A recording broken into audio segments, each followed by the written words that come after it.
But I think there we go.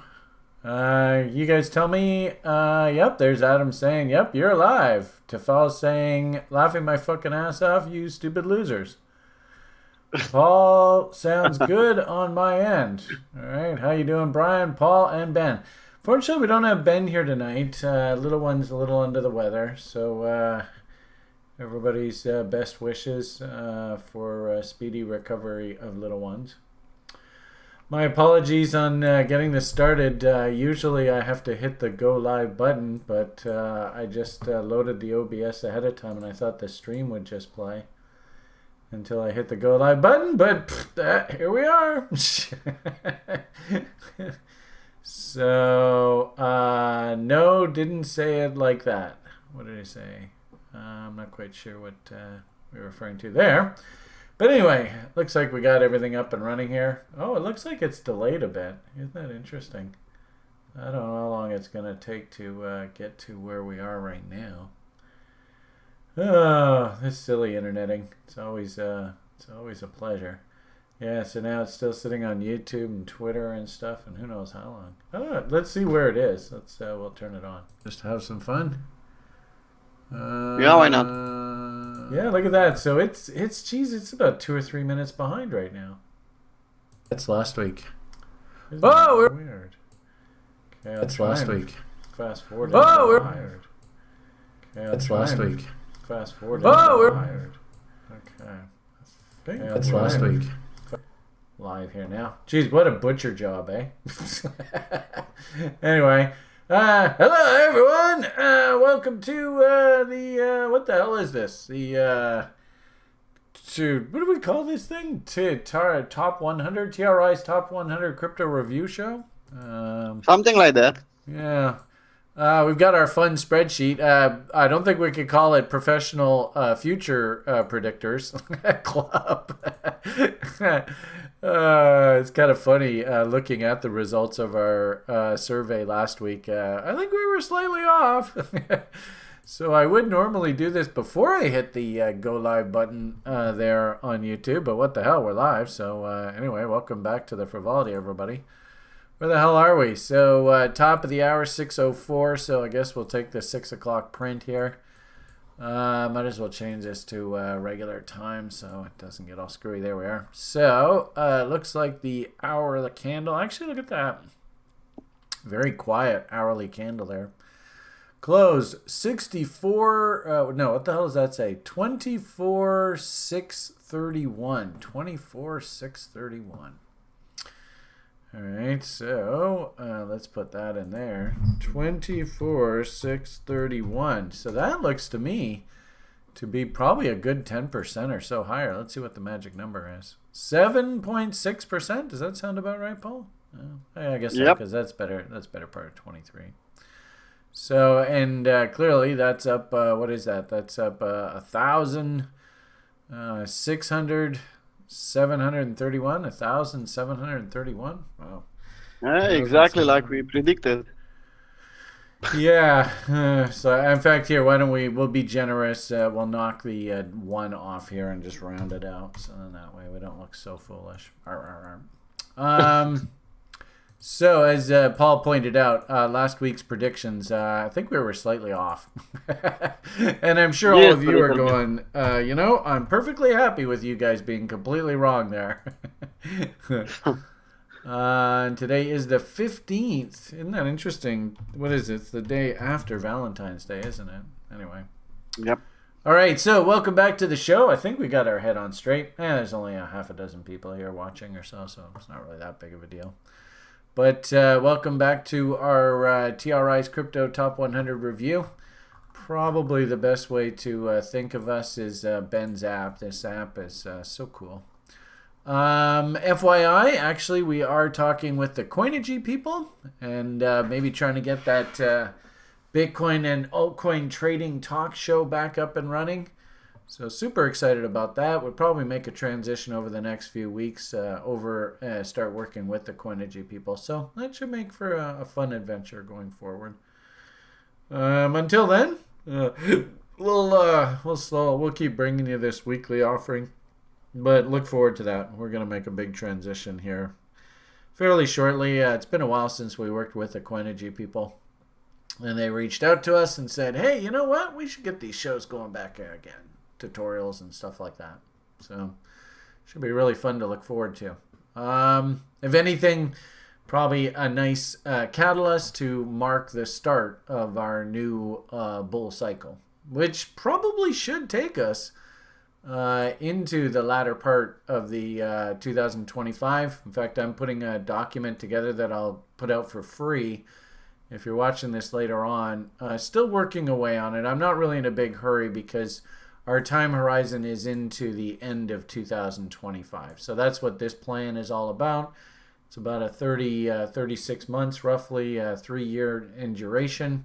And just sort of walking through the why Bitcoin. I mean, most of you watching this show already know the why, but you know, it's good to give sort of a little bit of textbooky background as to what the heck's going on in the world, why you would want to have Bitcoin as a proxy in your portfolio. Then also too, sort of like what have classic markets done in this, great reset, thanks Klaus and company and all that kind of fun stuff. What the history over the past 100 years is and where we are sort of contextually within these longer term cycles. I firmly believe that we are basically in exactly the same period as if it was 1942, 1943, 1862, 1863.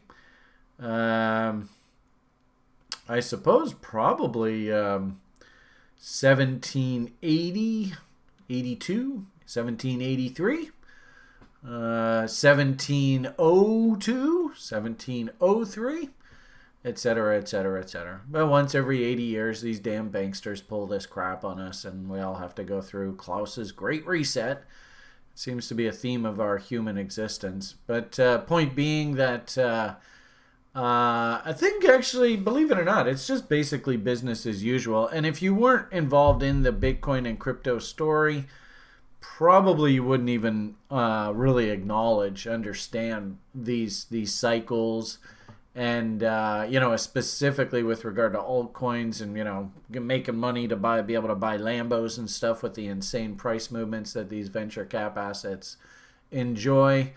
It's important for us, sort of bigger picture, where are we on the economic cycle, but also too, where are we on the venture cap cycle?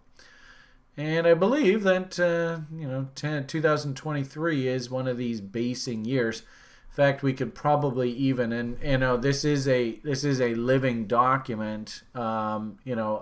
Site members are working with me to try and help put this together. If anything, as I go through this, I just keep adding new things to sort of validate the thinking. And of course, good old Benner cycle, bottom in 23, time. Where's the bracket? Well, maybe I'll go dash. Time to buy your corner lots. If you know about the Benner cycle, you know what that's all about. As well, monetary cycle. Why would interest rates pivot now? And why would the Fed want to encourage growth? I can already start to see the narrative already happening. Keep in mind, we live in a world that must grow. There's no doubt about that. So it's not really like we have any choice. The economy must grow. So if crypto happens to be a growth industry, well, it's going to be encouraged. And I do find it fascinating, of course, cycle in, cycle out, right at the bottom of the cycle, especially right down here. Everybody says Bitcoin and cryptocurrencies are going to zero. And, you can't even give away shalt coins, as it were. And then mysteriously, they all start to rise from the ashes, and we play the whole damn game all over again. So it's pretty much just business as usual. Don't think we're quite at the stage where we start going rah rah bull. If anything, I think we're more sort of like we're just getting off our knees. And I think I've talked to you guys on this channel lots. It might take a while for me to find the darn thing because it was a while ago. But I do believe that 23 should be some sort of basing year. And interestingly enough, especially with something like Bitcoin, a lot of people are going, "Oh my God, look at the rallies! It's so huge! Oh my God, it's so big!" But really, we haven't really rallied that much, folks. I do like the idea, and I've just been humming and hawing. I can't really figure it out, but 23 Benner cycle. If you ever, subscribe to that kind of thinking, you know what I'm talking about. But I think it'll take me half an hour to get back to the damn chart. I still think that we're somewhere in this kind of image here, Mr. Wyckoff's sort of bottoming process. I'm not exactly sure where we are, though. I mean, if I look at Bitcoin itself, of course, huge move up. Woohoo, party. But in a weird sort of way, we haven't really come that far. Even if I just take this range alone from the peaks of last year, 1 year ago, right? There's March. I suppose there's January, February. We haven't even gotten back to the 38.2 fib yet. So that's one thing I need to caution people. Yes, I mean, the numbers are startling and they're eye-opening, and you're like, holy bejesus, that's a big move. And I even put out in the Twitter feed today, I get the impression, maybe we'll come back and look at that in a moment, but I do get the impression that a lot of people kind of got caught off guard. And of course, that's the job of the market, unfortunately, right? I even kind of think that, Bitcoin did catch probably a lot of people sleeping here with this move. I don't think a lot of people saw it coming. I will say we've built this totally kick-ass algorithm, and it did its job absolutely perfectly here. And this is the kind of signal that the reason why I built this algo is specifically for this signal. Where if you study bullish percentage movements, how much of the market is moving one direction or another. I just got to find the tweet, I suppose. Give me a second here. Last fall, we had a really, really good example of this where on both the short term and the medium term, we had assets like country funds and the S&P 500, all of their stocks, all go into both oversold on the short term and the medium term basis, heavily embedded. I mean, this thing can only go to minus 100. So, this line right here you see is the 80 line. And you pull up, in this particular case, this was the Dow Jones Industrial breadth, and you can see oversold and, of course, bottoming and trying to turn back up. These are the kind of signals we really want to pay attention to. And all these signals all started to fire as we were climbing the wall of worry here out of last October, November. And it's a fantastic signal. I have to say, this is exactly how the system is supposed to operate. So lo and behold, yesterday, I think it was maybe the day before, we got a situation where basically the breadth was heavily embedded to the downside. This thing can only go to zero, and in real time, you can see we got down to the point where fast was 3.33 and the slow was 10. That's pretty darn oversold. And then the next day, fast flipped over to 10, slow was 6.66, or basically a cross. You can see it right there in glorious Technicolor. Beautiful W also. In the broader crypto universe, just keep in mind this thing doesn't really like to go overbought, oversold, because it has a lot of fiat currency proxies, a lot of the stable coins, a lot of the bear proxies. So, if the market's going too much up, all of those things won't go up. So as a result, this thing will never really get egregiously overbought or oversold. But pretty good looking W that came in down here with the moving average cross on the same event here. And more importantly, it was on the event where we had crypto here, exactly like that image I just showed you on the Dow, where basically you had oversold on the medium term, oversold on the short term. Actually, that was an even better day right there. Basically, on the cross, I just have to go and buy. That happens to be a trading plan that I'm operating this term. I want to basically, literally, I want to take this algo to Wall Street and just say, all right, here is 3 years of actual trading data showing X percentage rate of return. Can I please have $100 million to go and run this in real time? Or I might even just do the data and then just do like a GoFundMe campaign and would just do the whole fund privately. I don't know. We'll see how it goes. Anyway, the point of the matter here is running the algo. It is one of the trading plans that I am doing this term. It basically had us go long there, I guess, a day and a half ago. Actually, you know what's interesting is I actually have been, because I would like to bring this to the public's attention, so I have been actually like tweeting out when the signals are coming in. So there was the signal. It was on this reversal that caused the short-term momentum to turn back up and fire that moving average cross, and there's the end result. Hey, wow, what a move. So feeling pretty good about that trade. That was pretty well timed and an absolutely perfect analogy of an algo trader's life. Because when I actually put the message out, and there was an interesting response from social media because it's very typical of the public. When I put that message out the other day, can't remember where it is, somewhere in all this mess.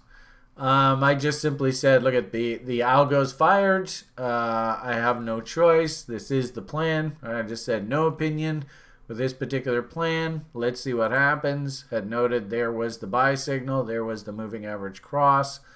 And somebody even tweeted back, you know, kind of like, well, why would you sell there and buy there? And really what you have to understand with algo trading is you're not really trading specific numbers. What you're really trading is momentum. And so at this point, the momentum was waning. You know, would it have been better had the price of this asset been lower and I bought it back lower? Sure, but I don't really care about that. What I most care about is the market was flashing signs that it wasn't technically very healthy in here. Sure enough, it did have to come back down. And then once it flashed, all right, I'm technically happy again. And interestingly enough, I think that this was the textbook Wyckoff check. You know, interestingly enough, last week, a week or two ago, maybe, Paul even sort of mentioned that he was going to be watching this level very closely to see how price behaved around it. I don't know whether it's a Wyckoff check or not. But that's here nor there. The point of the matter is price did come into that level. It accepted this level. And if you actually look at this level in particular, there were a lot of reasons, I think, to look for a market to pivot through this. That was... maybe I got rid of it. Thought I had them all on here. It's probably a different chart. But anyway, there was a bunch of reasons to look for the market to pivot through that level. Maybe I had it over here. Did I? No. Oh, darn. Anyway, it's gone. Nope. So, actually, you know where probably the best image is over on Twitter. I think I tweeted something out to that effect. I just simply said that levels are levels. Holy moly. Yeah, right here. So there was that level that we talked about. You know, what's interesting about this is it was an extension level. So that means it is technically a parking garage. This was a valid market structure trend line going, geez, a month or two back. This was also, you can see Foggenbaum areas were down in this area. And I think we did peel over and tag Foggenbaum and then turn back up. Also, too, this is the 38.2 of this particular range. So, you know, there were a heck of a lot of reasons. Also, too, on the 4-hour chart, if I'm not mistaken, there was a 200 period moving average here. So there were AB equals CD price objective. So there were a lot of reasons to look for the market to find some sort of pivot here. Did I expect the market to go cranking higher and blast off to new highs? No. But nonetheless, it didn't shock me that the algo turned back up there, and basically on that signal, I just hopped back on the long side. So a bit fortunate there. If anything, probably at the point now where it's sort of like, the signal came in here. We got the big spike, and then all sort of the day trader, algo trader kind of guys. Algo's not the right word. Remember, the algo signal came in here. Prop trader. In fact, I think that's how I kind of even labeled this tweet when I first put it out. The prop trader and me starting to get interested. So, AB equals CD and then alt AB CD. I think we even traded to the 1.618 up top here. All those levels started to get tripped up. So the day traders even started to get in on this. So it was a really cool past couple of days. I got to tell you, it's pretty damn impressive to watch this all play out. And now the question ultimately is, where are we going to stall out here? We are banging up against Feigenbaum levels. I don't think it's really in anybody's best interest to call tops in here. You just let the market peter out and exhaust itself where it will. I guess what I've been sort of putting out in the lounge at TRI is sort of like, we were talking about these levels as liquidity levels. Actually, this probably isn't the right chart. Where's the chart I wanted to show you? I think maybe it was this one. So this low, that panic dump low to that panic dump high. If we draw a trend line off of that, notice, oh geez, we just banged into that trend line and stopped. As well, like I said just a moment ago, there is 38.2 just off of this range alone. We have talked lots about how these levels themselves are liquidity pools. So if you're running a market making service and you are buying, you know that there are going to be either stop loss orders that, if people are short, they will buy back their short position. So if you can push the market up into these levels, if you bought all the way up here, you can sell on their buy on stop orders. So each of these levels, I think, becomes a big magnet for the market. And then also, too, a couple of smaller things. It'd be interesting to see if Paul has still this kind of expectation. I don't know. But interesting how we bounced off of his horizontal support and resistance level there. Technically, is this AB equals CD still valid? Is that still sort of floating out there and it wants to be tagged? I kind of think so. There is this 4.669 off of this very well-defined W bottom. So I definitely think that's a legit 4669 to keep an eye out for. So I think that's actually still a very realistic price objective. And then, as I said there a moment ago, I think you could still make the argument that 38.2s need to be traded to. So I'm not really shocked at what I'm seeing here. If anything, what I'm kind of thinking is the numbers are so big, but you have to put them in context of how big this dump was. This is pretty darn big stuff. So, even if we did like a 38.2 off of the entire range, that takes us up to like 36,000. That's still perfectly realistic. Sometimes, you never know. And if anything, based on the spreadsheet, you see, it's probably not in your best interest to try and predict the future. But we might be doing something like something along those lines, where this is just one big honking inverted head and shoulders. It's totally realistic. But looking for this move up top here, I don't think that that's really outlandish. And you might even argue that all the way along here, this is the most recent market structure M top. It's right up there. This was actually straight up and straight down. Kind of the same as this, straight up, straight down. So could we go straight up and maybe play around here a little bit and then break out through the upside up into this level? Tag 38.2s? It's not outlandish.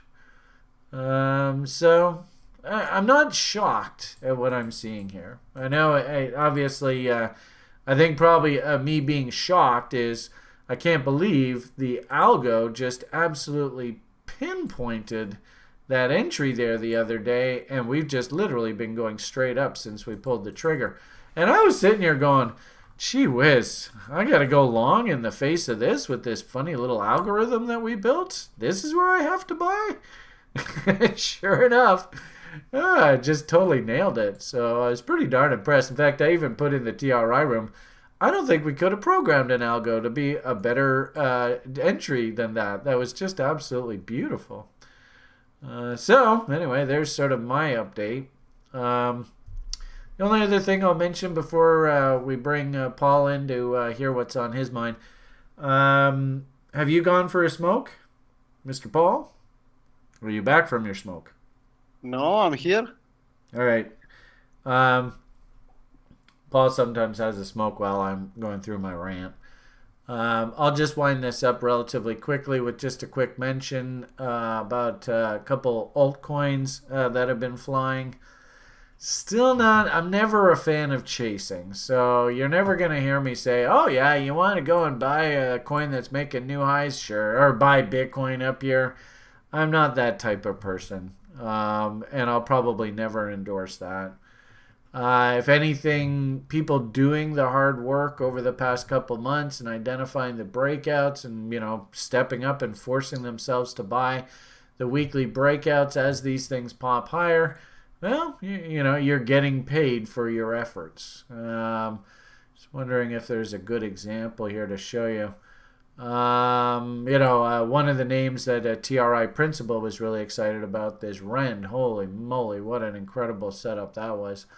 I was a little leery about people coming in the other day and buying, but it looks like they're doing okay. So, congratulations. Go slowly, though. Don't take too big of bets. This is one that I recently bought. It looks like it's just getting ready to go. You can see it's trying to clear through these highs. Man, that thing looks like it's ready to rocket. Look at all the W's and all the indicators. OBV pointing up. The only thing that's probably a little bit lagging here is volume was a bit weak there. But gee whiz, that one looks good. And actually, I even put a tweet out, if I was going to teach a course on trading, this is kind of a name I'd want to keep an eye on. If we assume that, Foggenbaum's off of this range, oh my goodness, the upside objectives are ridiculous. So this was one of these sort of artificial intelligent names that actually really hasn't participated yet. So that's one that I did pick up somewhere down in this area off the weekly W's. I really like the weekly W's in here. Actually, somebody, I think an old TRI OG, Kevin, he was just posting that he liked the look of this thing in the TRI lounge. So that's kind of interesting. I've got bids working, but I have a whole bunch that you can see this guy here. He's just sort of waiting for somebody to give him the green light. He's basically sitting on the launch pad. And then, of course, we've got some fun names. Things like, we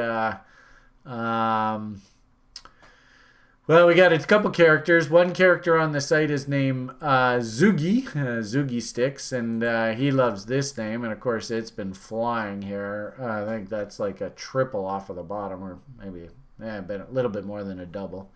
Who knows what the heck that's going to do. That looks like it's getting a bit exhausted. But I noticed this guy here, he's getting ready to go. I don't think you can really chase that, but this is one that we'll probably be taking some profits on relatively soon.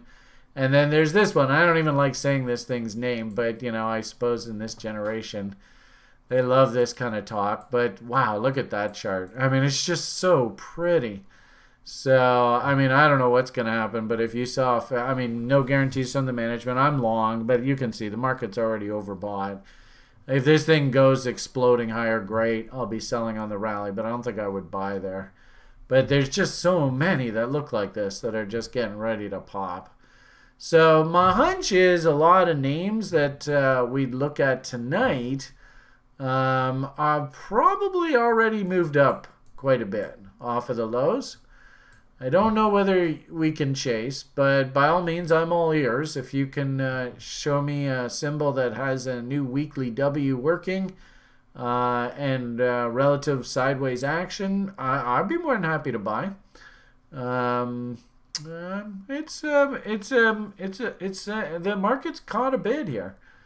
And I think probably the only other thing that I would sort of add to this is we remember, and it's not really Bitcoin related, but we had the January barometer in the stock market come out, and you can just see there's the end of 2022 right there, somewhere around there. There is the month of January, and that was basically straight up. Holy moly. Very powerful move. Then we look at Bitcoin, BTC, USD. And the month of January, and we've talked lots about this. I mean, crypto just went absolutely insane there. I mean, is that January barometer? Are you supposed to look at that, and that's what you're supposed to think? Going forward, ay caramba.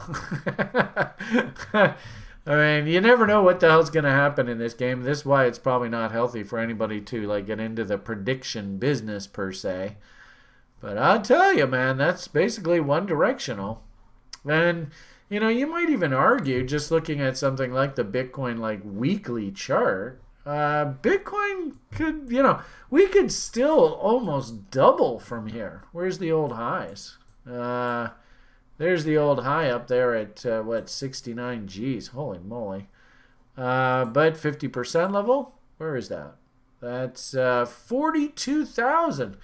So we could almost technically double from where we are now, just to get back to the 50% rule. So man, there's a lot of upside in this space. I don't know, and the irony of it all is that this is exactly what happened in 2019, I think it was. So could we be in store for a move like this? And I remember when this happened, man, a lot of people were going pretty crazy. If anything, this was a classic 61.8 or Mountain Man move.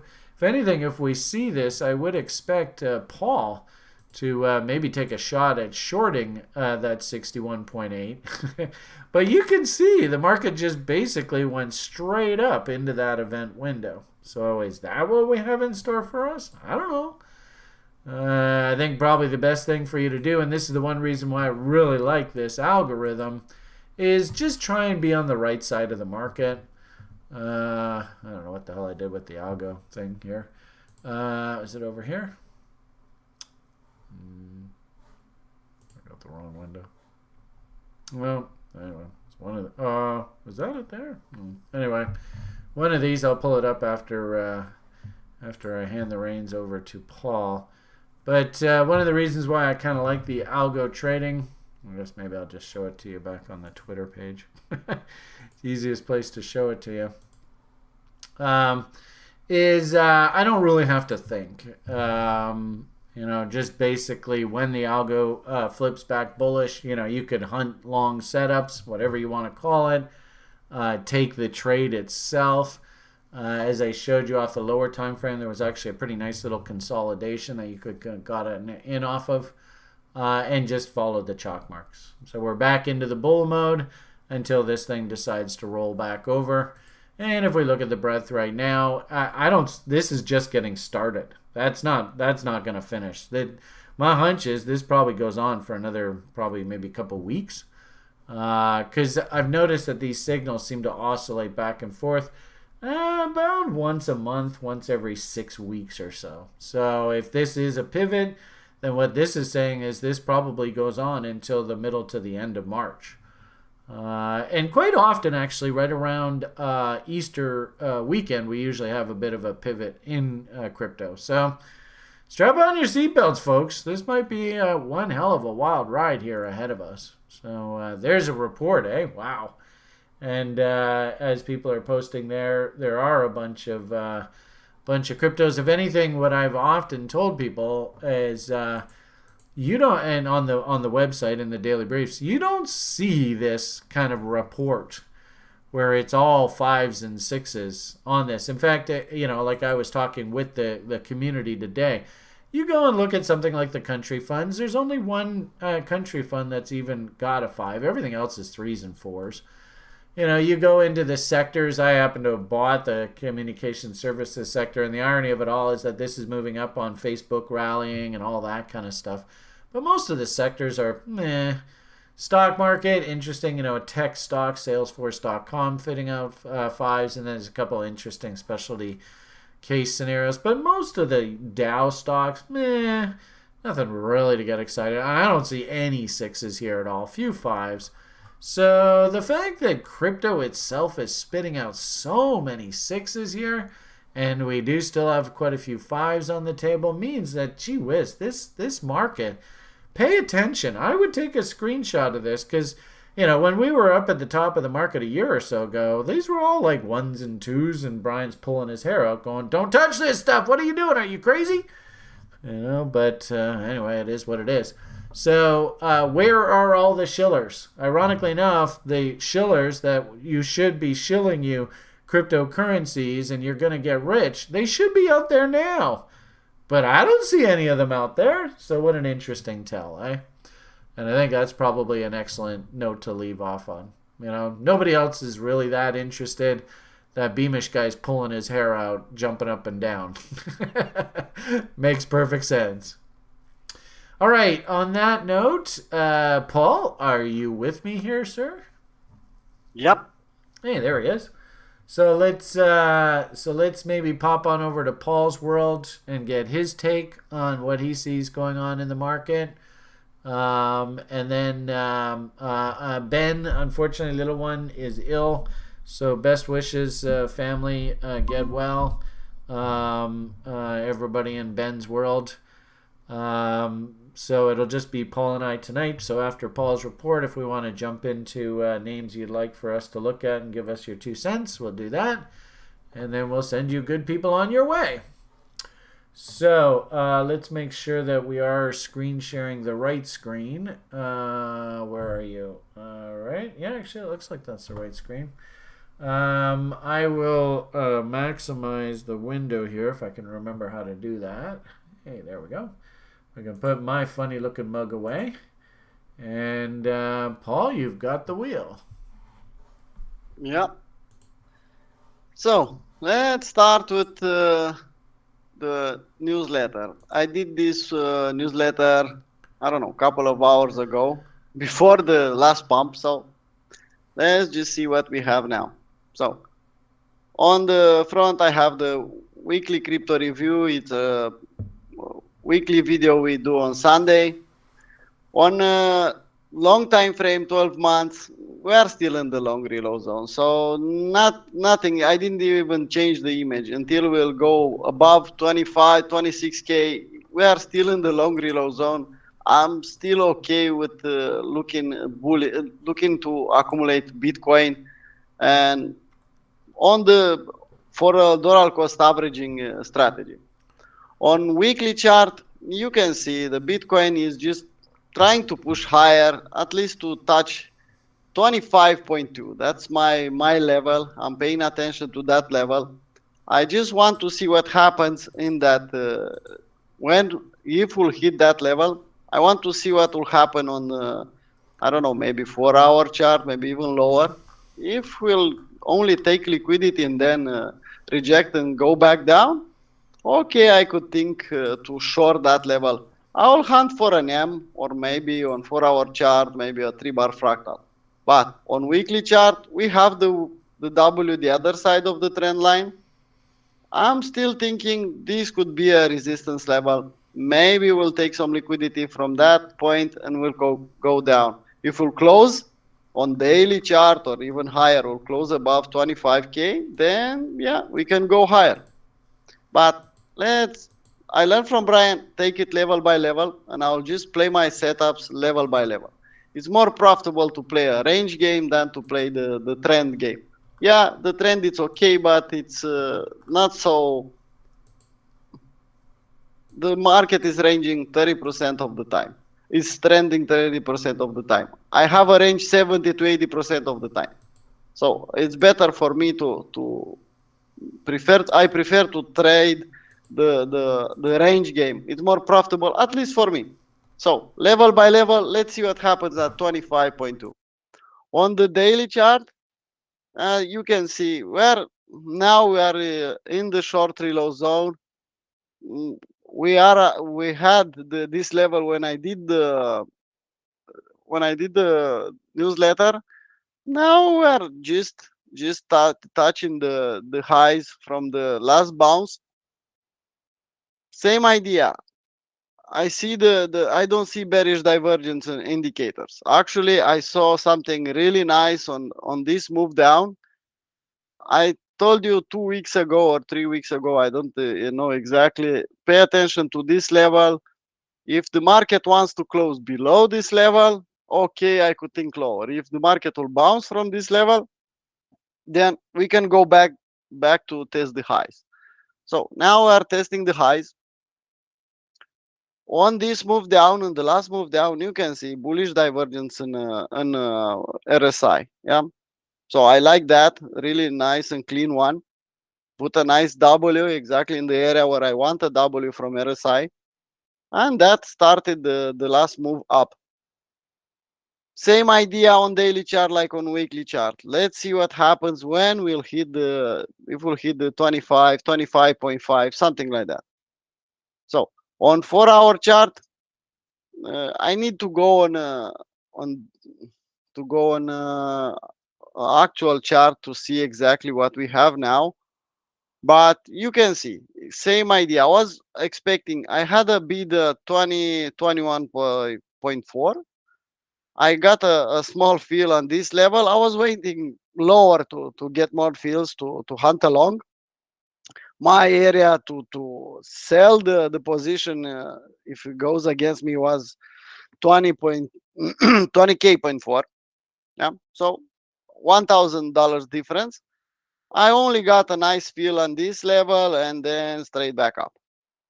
Nothing to do at this point. In this area, I'm not interested to buy. In this area, I'm interested to protect my capital and wait to see what happens on 25.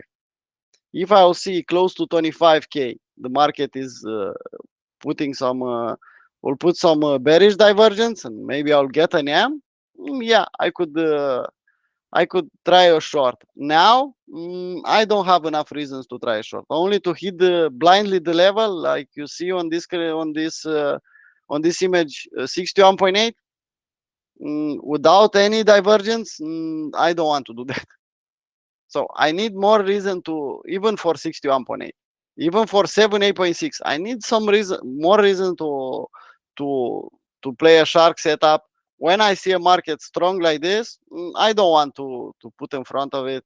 I better sit on the sidelines and protect my capital, and I'll get another shot. On Bitcoin dominance on 4 days, you can see Bitcoin dominance. It's exactly at the middle of the range. Yeah, we are close to the short reload zone. Let's see what happens when we'll get in the short reload zone. But exactly in the middle of the range, you can see we had a nice rejection. We are consolidating at this level. Yeah, altcoins, they have a nice opportunity to bounce a little bit, maybe even more than a small bounce. If the dominance will keep staying at this level or going back lower to retest this big W, then yeah, altcoins, they could outperform Bitcoin in this environment. On 4 days, I don't have an M on Bitcoin dominance. On 1 day chart, yeah, we had a nice M just below the short reload zone. So we managed to get some altcoins in meantime. On Ethereum versus Bitcoin, you can see same idea. Yeah, in the middle of the range, the market is just waiting. Ethereum has the same power like Bitcoin, I guess it's time that Ethereum should, the last move up, Ethereum should outperform a little bit Bitcoin. It's just my opinion. Maybe we can form a W and go back up and retest the high of the range. But it's just my idea. Let's take it step by step and see what actually will happen in this chart. Keep in mind it's a 4-day chart, so it will take some time until we'll print a new candle. Total 2, really nice. The range I'm watching from a long time ago, you can see it. It's the same range from 40 billions to 400 billions to 700 billions. Now we are in the short reload zone. Yeah, I'm okay with the idea to go higher, but if this is the weekly W, I yeah, could be this could be the weekly W, but I don't like it. Honestly, I prefer a big and clear W. Let's see what happens when we'll go in the upper part of the this range. I know a lot of people say, yeah, we'll go to from 25, we'll go to, I don't know, 40K. Yeah, we could do that, but I prefer to take it step by step and level by level. I have to be in the market every day and I have to make money. If not every day, I have to be profitable at least at the end of the week. So I prefer to play only setups. You saw on what was my prediction on the spreadsheet last week. I was bearish, but I don't trade my opinions. I just trade setups. If I see a clear setup, okay. If not, I'll sit on the sidelines and protect my capital. News reports. We still have something for. We had this one, and we have next week. We have big reports. Next Wednesday we have FOMC minutes. This could change the market. Not too many. Usually we have more big news, but enough to move the market up and down. Let's take some idea on altcoins, and I have this bot set up on 1-day chart. You can see on audio USDT. Yeah. So AB equals CD. Probably now we are at the entry level. This print screen was a bit early made. So I don't know if this could be named a 1 low, 2 low, 3 lows. It's pretty close. Yeah, there are higher lows, but if the market will go and close above 25 level, that will form a nice and big W. So I'm okay to take this shot, even if it's 1-day chart. I don't like bot setups on 1-day chart. It's a too big time frame for anything could happen in meantime. But if I'm lucky enough and I'll get 50% level, so I could move my stop to scratch, from that point on, I don't risk any money from my portfolio, so it's okay. The next one is Shiba versus dollar on 4-hour chart.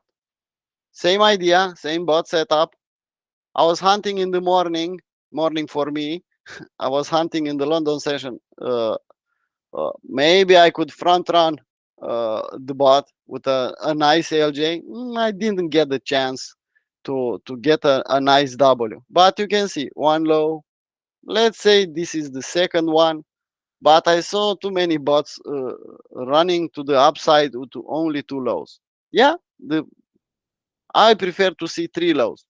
But if the market wants to go at 25 level, actually, in meantime, it did that and go straight up, I'll jump in at 25 level and I'll take maybe I'll risk less. Maybe I'll not risk 2%. I'll risk only 1. But I could take this trade at 25 level. The rest is just this chart. I wanted every week to see this chart. Every time I want to see this chart. And remember that 2023, it's a really good year to accumulate anything, stocks, crypto. I just my idea. That's why I have this chart. Every time I open this newsletter, I have to see this chart. Now, let's take a look at what we have on altcoins. you can see the audio, but today we managed to get some nice trades just on short brief what I saw today in the London session. So you can see, even if I didn't have a good location, Brian maybe is not okay with this kind of trading. I had this trend line and I saw this big W. So I said, why not? Yeah, I'll take a shot at this one. And you can see I have more than 2 to 1 now. I framed this trade in the after the London session start. Was a nice trade on 5 minute chart.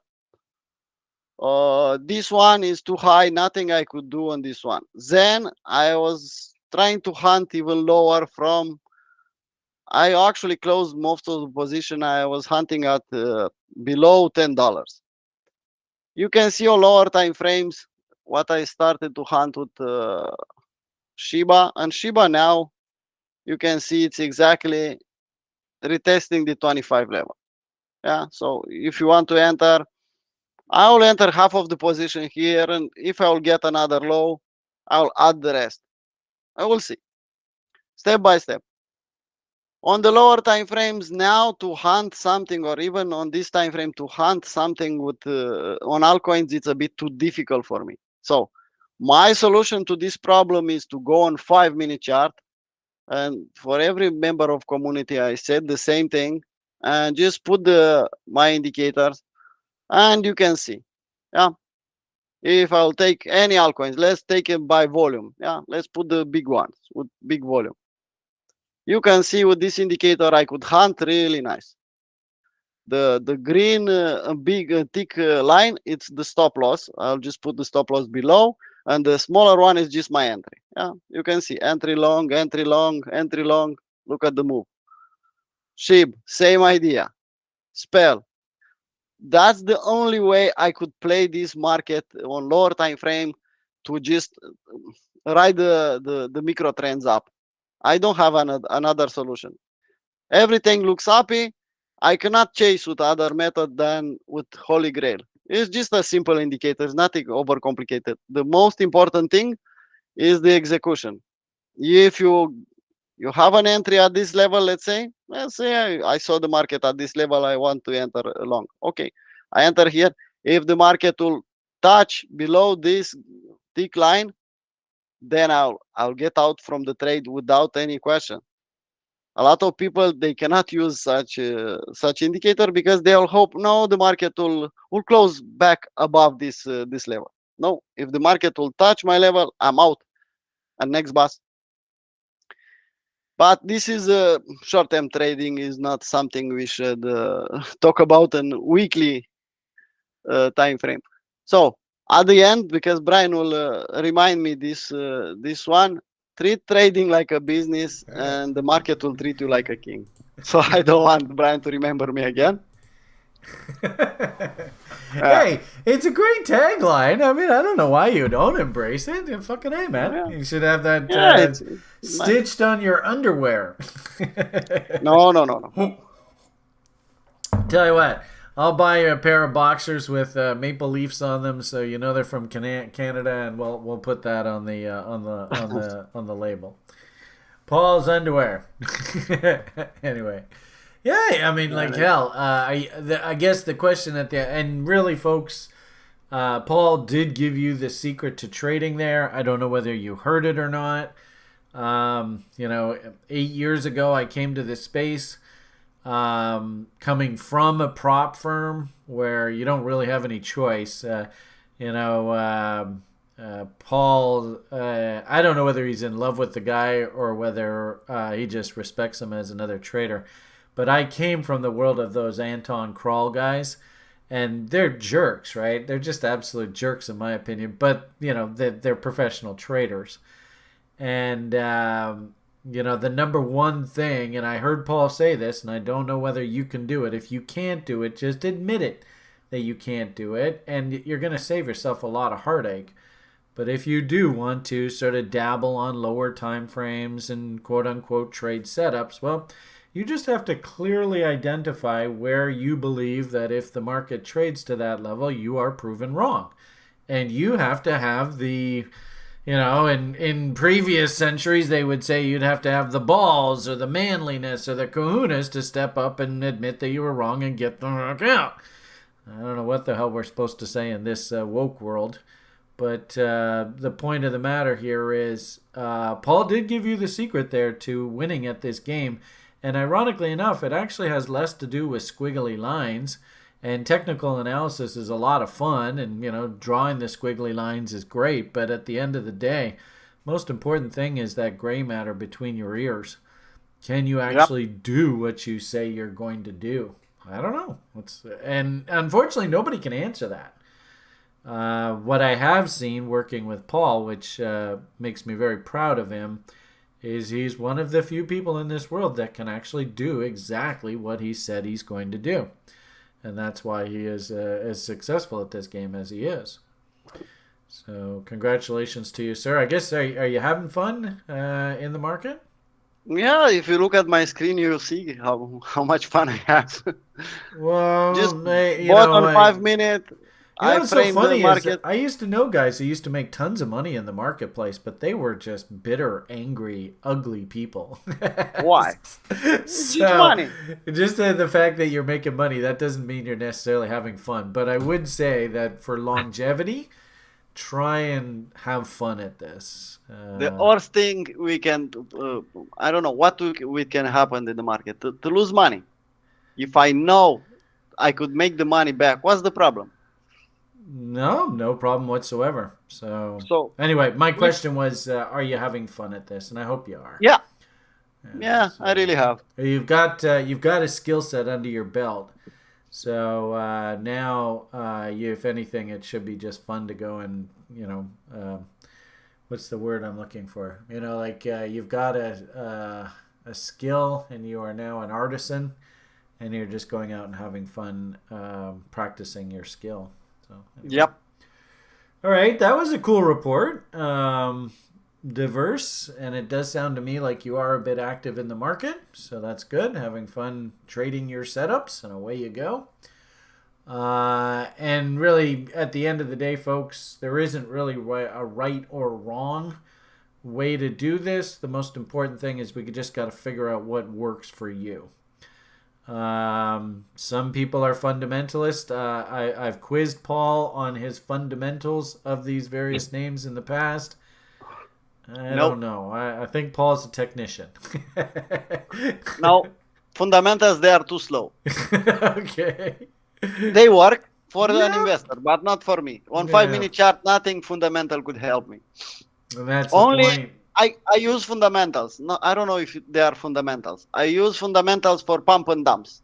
Sure. So you saw the trade on Zen from the weekend. I saw a lot of hype on Twitter about someone from the community point out the Zen chart and said, "Look at Twitter."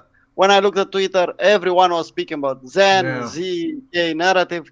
I just pinned. I bought some Zen at the market price. Let me see if I have the chart. I still have that one USDT. Let's see on the spot. You can see it. I closed 80% of the trade at this point. Nothing wrong with that. And if but anything, half of the I saw the W. Mm-hmm. I saw the W. I know exactly where my stop loss is. If I'll see the market closing below this level, I'm out. And I made a 4 risk reward, so it's okay. Nice. I use the pumpamentals, not fundamentals. So when I see pumpamentals. when I see on Twitter everyone is changing the narrative and say, this one is the best thing from the beginning. Yeah, okay. Let's see. Maybe I could frame something on my chart. Sure. That's now Paul's a quant and he doesn't even realize it. So that's when you're getting into sort of social sentiment scores and stuff like that. That's quantitative analysis. So you're like one of those quant guys. That's what we call you, and that's fine. Nothing wrong with that. Lots of people make money when on I see 5 or 10 people with more than 100K subscribers tweeting the same stuff, Yeah. definitely they will push the market up. Yeah. It's just an altcoin with a small market cap. It's easy to push up or down. Sing it to So me, sister. so Hallelujah. why, if I want to ape in, I learned that from Colin from Hydro Labs. If you Yeah. want to Yeah. ape in early, not at the end. Don't get caught bag holding. Isn't that how Yeah. the expression goes in this space? Pumpamentals. Yeah, I haven't heard that term in a while, eh, Josh? God, we used to hear that all the time in the previous cycles.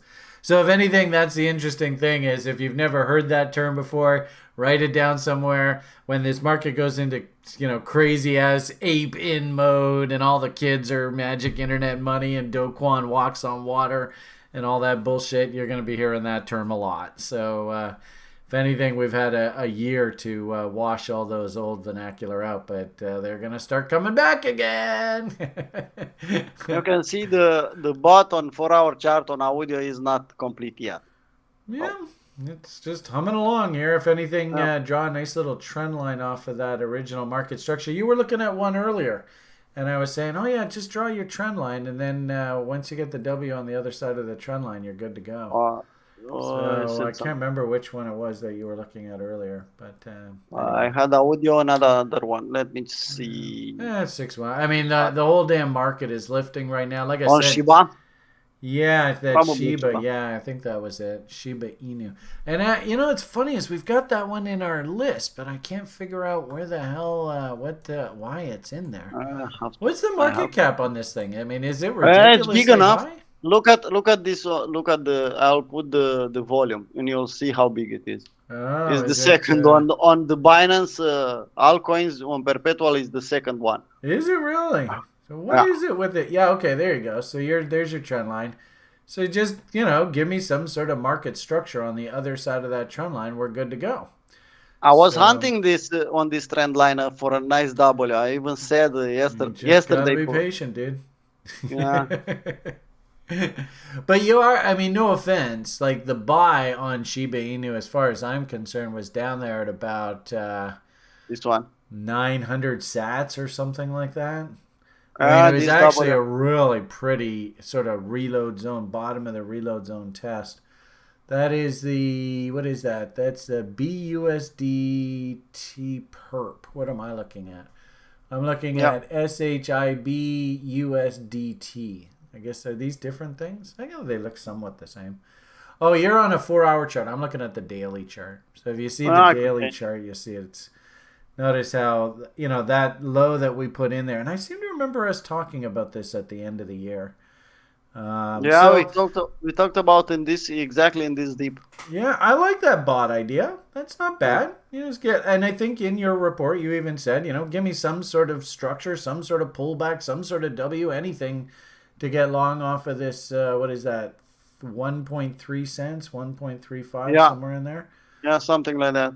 Yeah, If you want to FOMO, it's still a bot setup. You can see the W. Mm-hmm. Okay.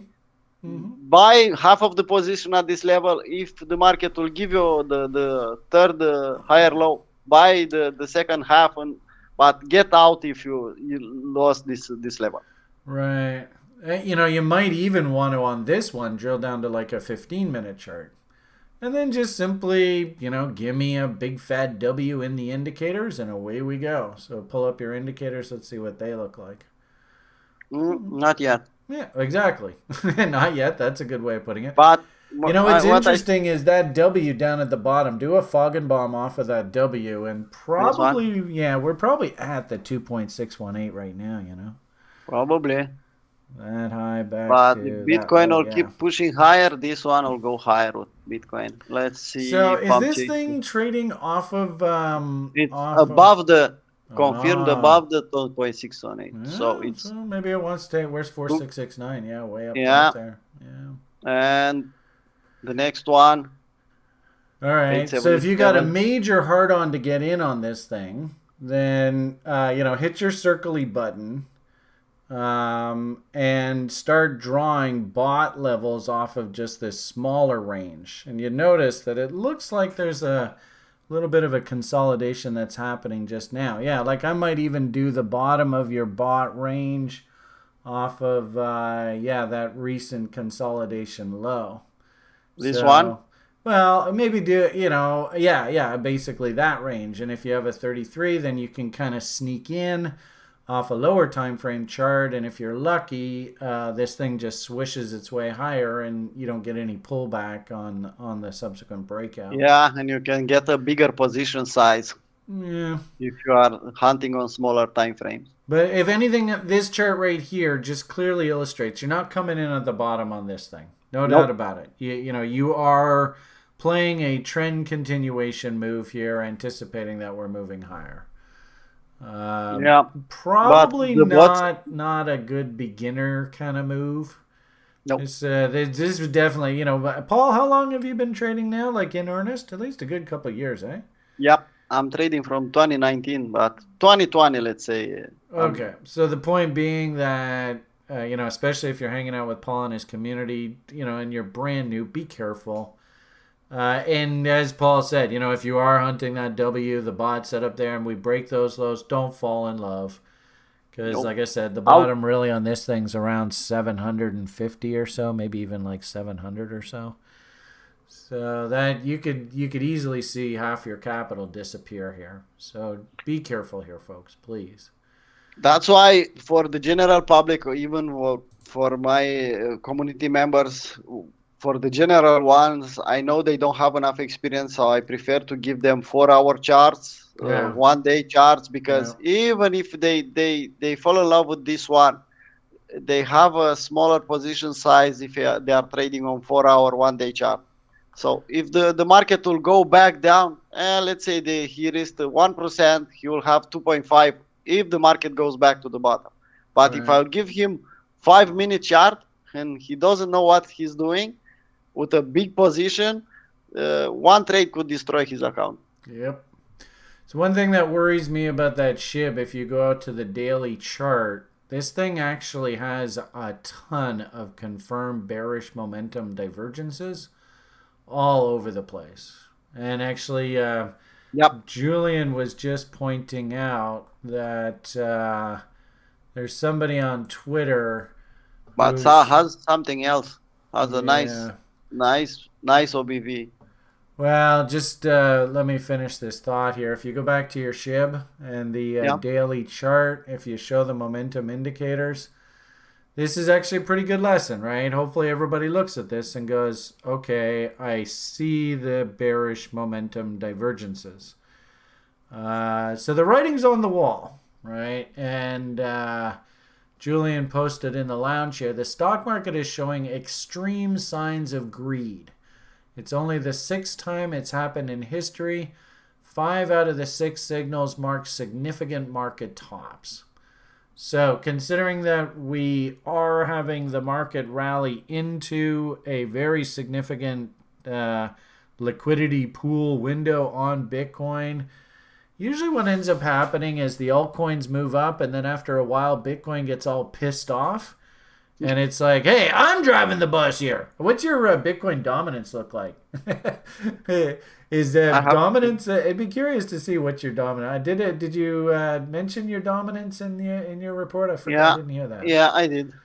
Okay. And the dominance one's back up. All right. So it's trying to push its way back up here as well. Interesting how we got rejected off that 61.8 there, right? Exactly. But to do an AB equals to D. Yeah, I would be a little bit leery here. I don't like the idea of us chasing, okay, guys?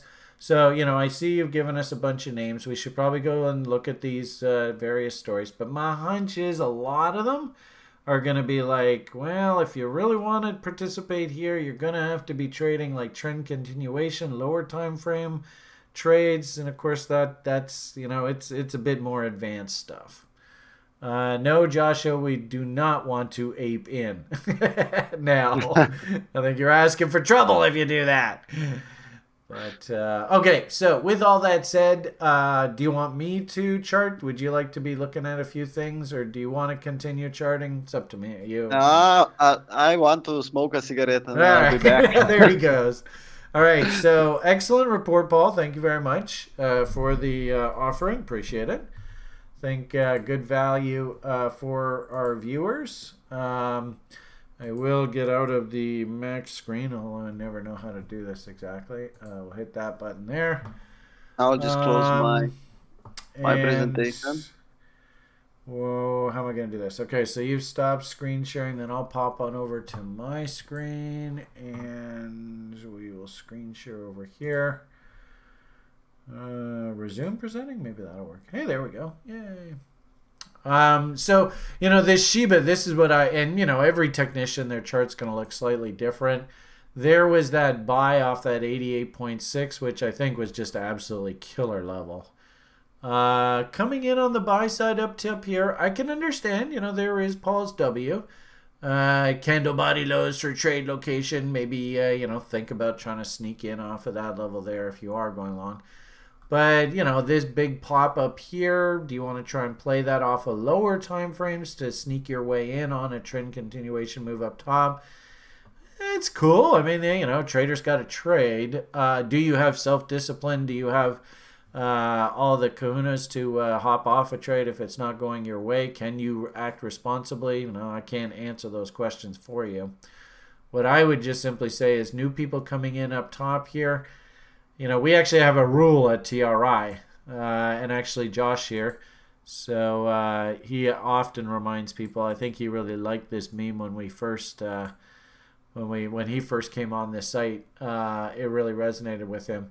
What are we supposed to think? Let's see if Joshua, can you post the actual image? I don't know whether I think you're over there on YouTube. I don't know whether we can do that or not.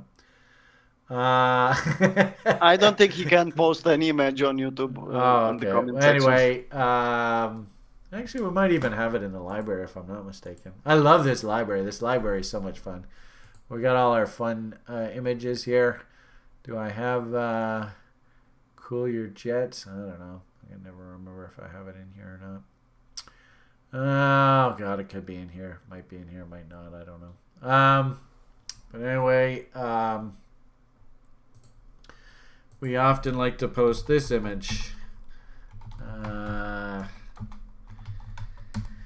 Cool your jets. Maybe slow down a little bit. Oh, geez, there we are. Something along those lines.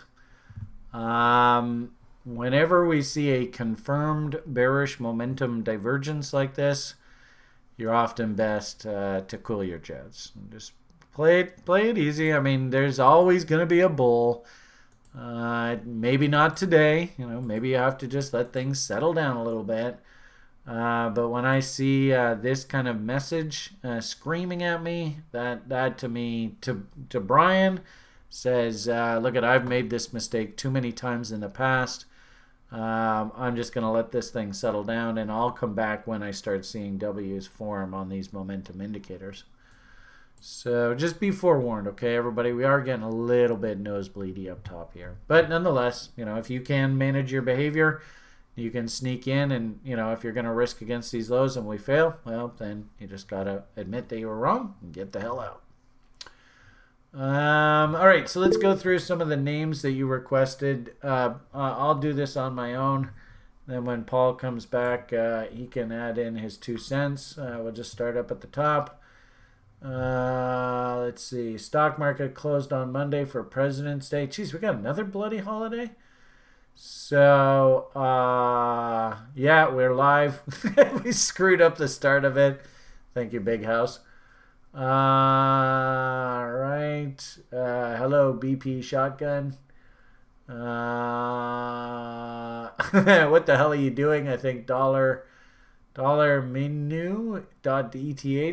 Gonna try. Brian is right. Bitcoin rally kind of wimpy compared to the old days, pumping thousands in one day. Well, I mean, I do think that a lot of the public got kind of caught off guard. I don't think they were expecting this big move. Having said that, we've talked about this at length. There are a couple technical objectives up top here that I've sort of been left scratching my head why they haven't been hit. Things like this ABCD, I think that really wants to be hit. And then we have this interesting off of this entire bottoming pattern. You can see 2.618s were hit smartly in here. I think this 4669 wants to get hit, and that would take us up top here. And now, if anything, you know, my comments there about divergence, for this to actually top out, we probably have to sit now and wait for a bearish divergence to actually form. And that literally means, I mean, this has been such a powerful move up. Now we probably have to have a little bit of a pause, then a smaller move up, and then, you know, maybe even a smaller move. We finally hit the ABCD objectives. And then this move here, momentum-wise, relative to this move here, will basically, you'll see your momentum indicators will start doing this kind of action. And we get our divergence, and then, you know, if we get an M, time to start thinking about shorting. So we just blasted here. I don't think it's a good idea to be calling any kind of tops here just yet in the short term. This is going to take some time to peter out. Somebody there mentioned that I guess Monday is a holiday, so we might find that actually this thing rallies into the weekend. And actually, interestingly enough, too, this is the big February monthly options expiry. I wouldn't be surprised. Maybe we'll do this on Thursday, Friday. Well, what the hell.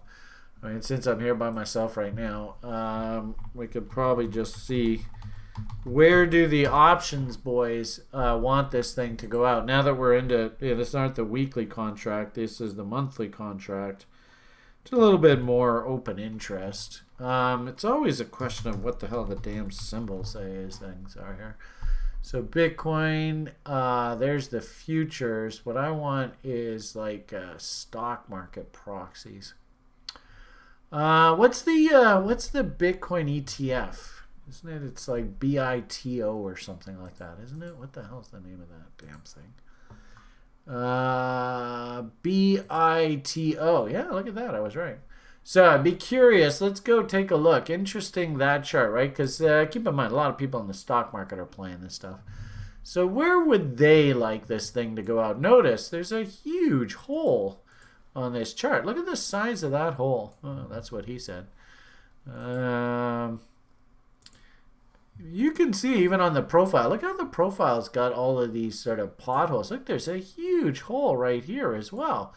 Yeah, that's what he said too. Jeez, she's just riddled with holes. No, I didn't say that. Anyway, so anyway, point of the matter here is, what's where's Shark Toshi, right? What's the statistical odds that thing gets filled in? Especially if she's drunk at the bar, right? No, that was bad. Sorry. Point here is there's a lot of reasons for them to take this market up here. And I better shut up before I get myself into trouble. But let's just go see, just out of curiosity, if there's any information out of the options pits that we can maybe glean out of this to help us make a little bit more informed decision as to where. Oh, there we go. All right, so let's go options. And 2 days to expiry, so this must be the weekly. Oh, no, that is the monthly? Is it 2 days till Friday? Jeez, the weekend sure crept out up on us quickly here. Okay, so here are the calls. Interesting. Looks like some people are going to get paid nicely. Interesting. 15,000. 12,000 on the $15 call. So we're at 1509 right now. That's interesting. That would imply that they probably don't really want the market to move up too much on top of that. Probably more importantly, though, we want to look at the puts. Let's see where the heaviest open interest in the puts are. So, as it stands, 8,600 contracts down there at $11. And look at all these, right? We're at 15 right now. If they can get the market to go out at $15.01, do you see how all of these puts all expire worthless? And look how many puts are up here at 15.50. Almost nothing. So I don't know. You people tell me. Is this information that you think you could use to try and help you understand price action a little better?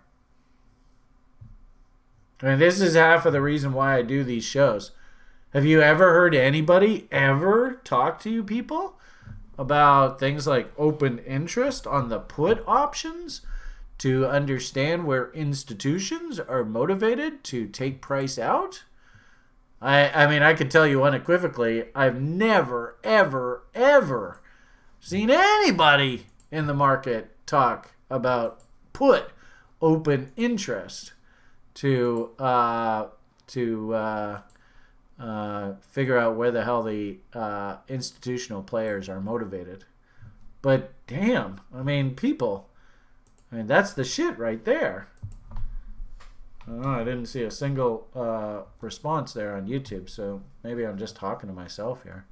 I mean, I don't think you can get a more unequivocal response that, number one, I think on Friday, they really don't want this market to go out above $15. I really don't think so. Because that would mean that these call options are actually worth something. So it would be in their best interest, or even better, right? It would actually be in their best interest that this thing goes out at like 15.01 or maybe 15.05. And then all the retail people that bought these $15 calls will be automatically exercised, which means that they will be buying at this 15.09 or whatever. Probably going to realize less of a profit than what they actually had to pay, right? So if you bought the $15 call, and let's say on average you paid 45 cents, then that means technically if you get exercised, your cost is $15.45. So if they take the market out at like 15.09, you actually lose money on the deal, right? Because you collected, or you paid 45 cents, plus you're going to pay 15, so that's 15.50, and it's sitting there at like 15.09. And then conversely, and this is I think more important, large institutional players are the primary people that write put options. Retail does not write very many put options. The margin requirements just to carry these open positions is like usually about 200%, 150 if it's a big blue chip asset. And then there's also major stipulations as to who can write naked options in brokerage accounts. So as a result, this open interest is clearly institutional people. It's not retail people. So I think that if anything, that was a really good exercise that we went through. I posted that in the lounge.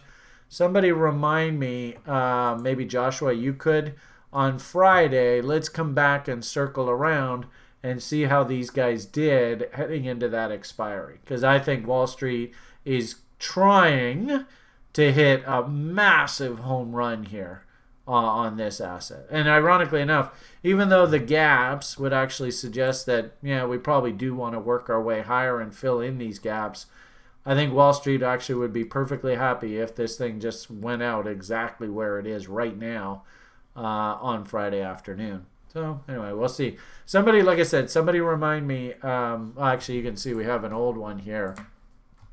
But let's put this one on here. And Sharky, if you could remind me on Friday we'll circle around and look at this. I think that would be a really interesting conversation.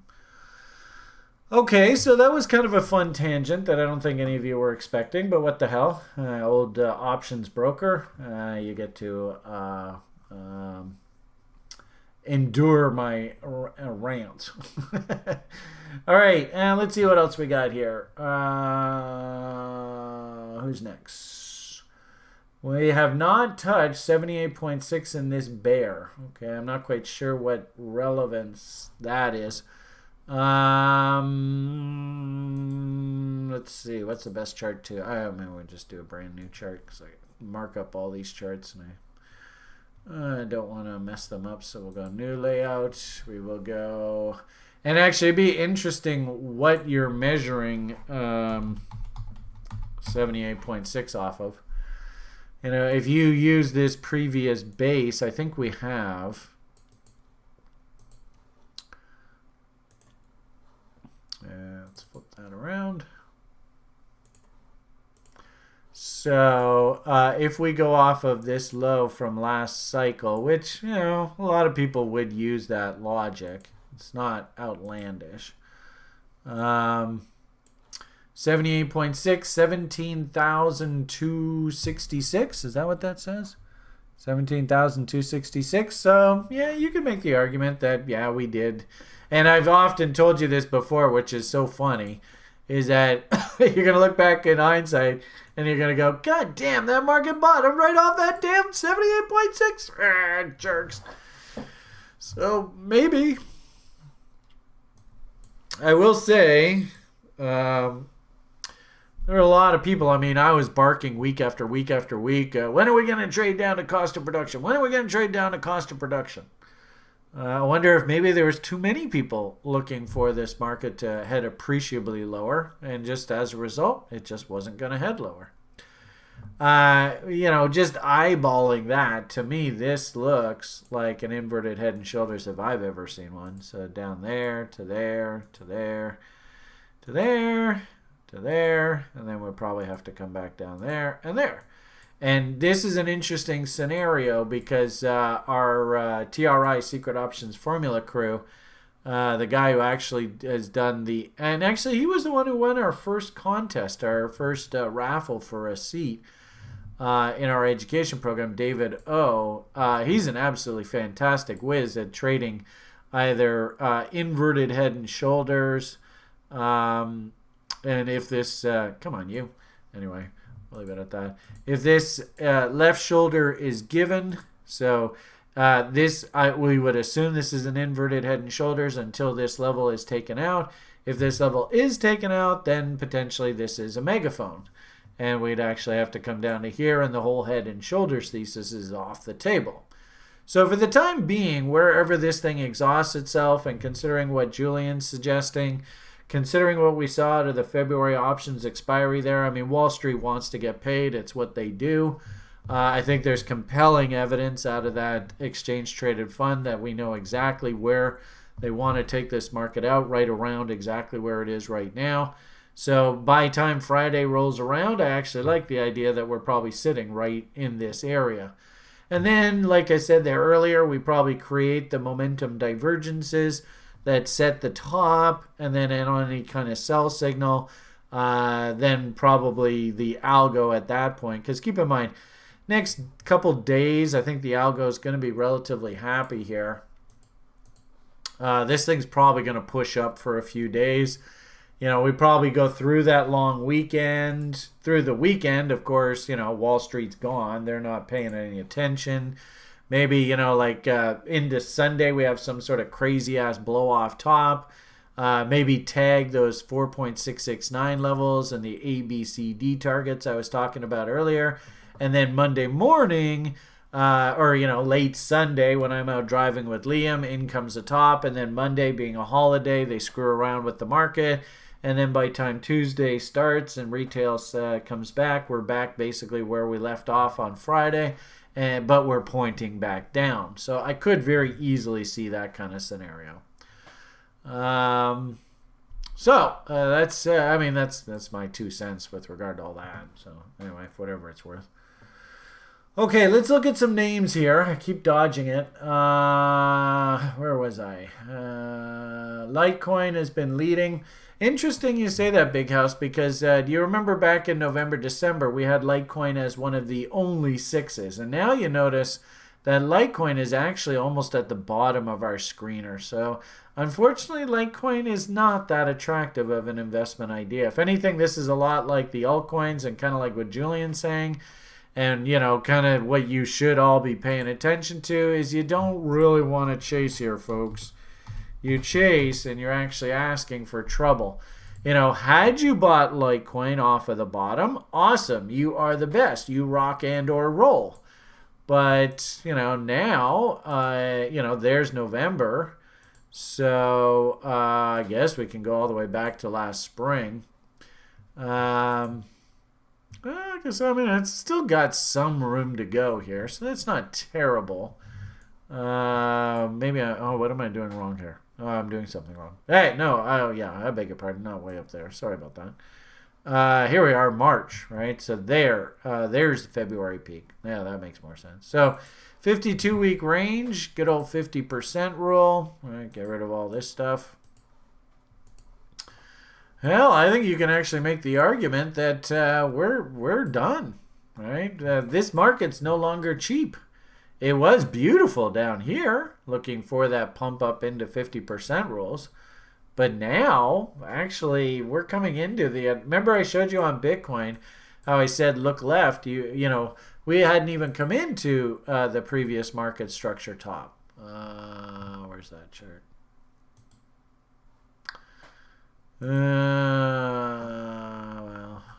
Just give me a second here. Boom. So remember I had said on the Bitcoin that there's your previous market structure top, right? Up, down, up, failed. Nice juicy M there. Liquidity pool, liquidity pool, liquidity pool. Boom, boom, boom, boom. Smash all them. Once we get up into here, right, I would call this your institutional fingerprint. Where did the market, they stopped the bull the previous cycle and put in market structure top? That's up there. Well, sort of on Litecoin, you can see that's right here. Well, that's where we are now. We're coming into that level. Might be a little bit more to the upside, but, this is you can see beautiful empire top there. Probably a lot of institutional players are short from that level there, and they're willing to risk this window here. So if we start, you can see we're coming into their level. They might actually start coming back out and selling this thing again into that level. So be careful there, folks. This is very, very late in this move. Keep in mind, that's a weekly price chart. We go to the daily chart, that's what she looks like. Are we going to start seeing divergences and stuff as we come up into this level? It wouldn't surprise me. So, we'll just throw this on here for conversation. Yeah, you can already start to see. Look how the volume is trailing off here. That's not a good sign. We don't want to see higher highs in price, but lower highs in volume. That's not good. And then remember what we said about Shiba Inu. Can you see the confirmed bearish divergence in MACD? That's not a good sign. So there's warnings, right? And if anything, again, when I was talking to you guys last year, right, everything was like 1s and 2s and 3s, and it was like, don't touch anything. Well, you guys are getting a really good textbook lesson. These 6s, they're not around every day. And that speaks volumes to me. And then once the market sort of rallies back and the opportunity's gone, these things will go back to 3s and 4s. And, if they start going 1s and 2s, then we have to start going, oh, crap, here comes some sort of massive top. But I don't think we have to worry about that for a while yet. So, okay. So spoke to that. Matic, huge W. Still got some Matic on the books, so I didn't sell all of it. I was quite pleasantly pleased to see it moving higher here, so that kind of put a smile on my face. Matic versus USDT on Binance, I suppose. Higher highs and higher lows defines a bull market. Don't really like how that confirmed momentum. Do you guys notice that there's a bit of a theme here? Are you guys seeing this? Do you notice how name after name after name we're pulling up and we're seeing a lot of these bearish momentum divergences? Anyone? Hey, Sally. Sally, I want, when Chris comes to Saudi there next week, I want you to treat him like gold. Chris should have the flying magic carpet ride through the whole damn country. He's had to sleep on a couch for like the past month, poor guy. So I told him that because he left, he's going to leave Andrea in Italy. He gets all 7 virgins to himself. All right. Anyway, good to see you, Sal. Treat Chris well, okay, please.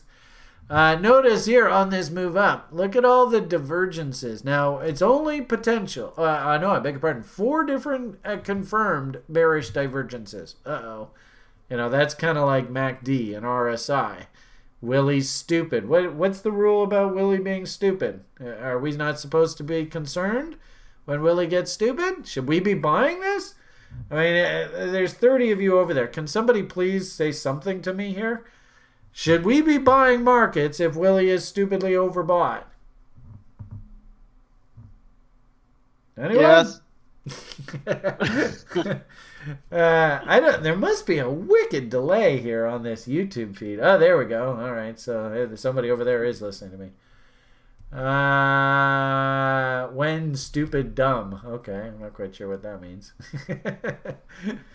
Right, so you can kind of see the writings on the walls. You come in on the long side here, you're kind of asking for trouble here, folks. If anything, and that's why I love this indicator. I can't remember who it is. I think it's a TRIer that put this indicator together here. I mean, look at all these divergences, how they were all spitting up down here. Wow, what an awesome entry down here. But now we're up here, and you got all these bearish divergences confirming. Cool your jets.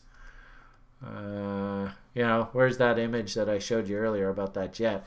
And I'm seeing there's a theme here building, folks. I can see it, coin after coin after coin that we look at. So do like you're thinking of Matic. I like this name over the long term, but I just wonder, is it a good place to be a buyer here? I don't think so. Anyway, how was your smoke? Did you have a good smoke there, sir? Yep. I smoked for, probably 30 years. So anytime I hear people having a smoke, it always makes me jealous. Man, I smoked a long fucking time. I remember pinching cigarettes from my mother in 1979? 1978? She used to smoke Cameos. I don't know whether you ever heard of those before. Nope. That's how long ago I smoked. All right. Anyway, I'll let I can actually smell the smoke through the internet. Now that's withdrawal. All right. Anyway, moving on. All right. Anything you would add to this conversation about Matic here? If you are long from the bottom, okay. But now, I don't see. Maybe on lower time frame if you find a setup, but it's something different. Don't invest at this level. At this point, I don't know. All right. Thank you, sir. All right, so let's move on. What was next on the hit list? CFX popping at the moment. Let's see what we got here. CFX. You guys trading this thing over on your community? Woo-wee! Look at that pop. Yeah. Yeah? Yeah, we are trading. Had a nice retracement in the pump chaser zone and straight up. Yeah. Yeah, huge volume. If anything, I like to, you probably heard me say, like, follow the chalk marks. So it'd be interesting to see where the volume actually broke out on this thing. All the way down. Notice, I have a rule, volume impetus. We want to see 3 lower highs in the volume to actually start marking a top. So you have 1, 2, 3 here. So now I will actually get a signal that the bulls have run out of steam if we see a green up bar less than whatever the lowest bar is in here. And that's 6.23 and that is 5.36. So this is my funny charts. So probably you guys are going to watch this kind of time frame, 30 minutes. So, and actually interesting, off a 30-minute, actually looks like that high's higher, isn't it? So that's 126 million coins. See, now this is one that gets me worried about things like fundamentals. If it can trade 126 million coins in a half an hour, how many bloody coins must there be out? There must be like billions out in circulation. A little bit scary. You can see the volume is kind of trailing off here, so I'd be a little bit careful. But, quite literally the moment this thing broke out through this high there, that was probably your sort of your momentum traders trade, sort of breakout, consolidation, any kind of sort of market structure push. I often like using the 13 EMA as sort of your check against the lows, and I suppose if you're trading this off a lower time frame. So there's your trend line off of the top. This is kind of a sloppy one though.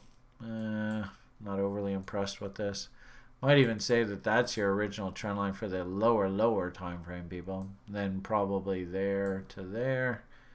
Of course, right on top as usual. Right there to there.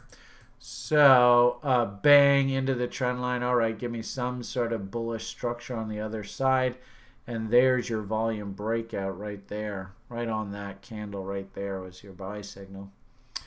So, tricky. I'm not going to call that easy. That's a pretty tricky one. Actually, no. I want that off of that high, or market structure. So, there's your W. Yeah, cleanly on the other side of the trend line right through there. Probably a bot,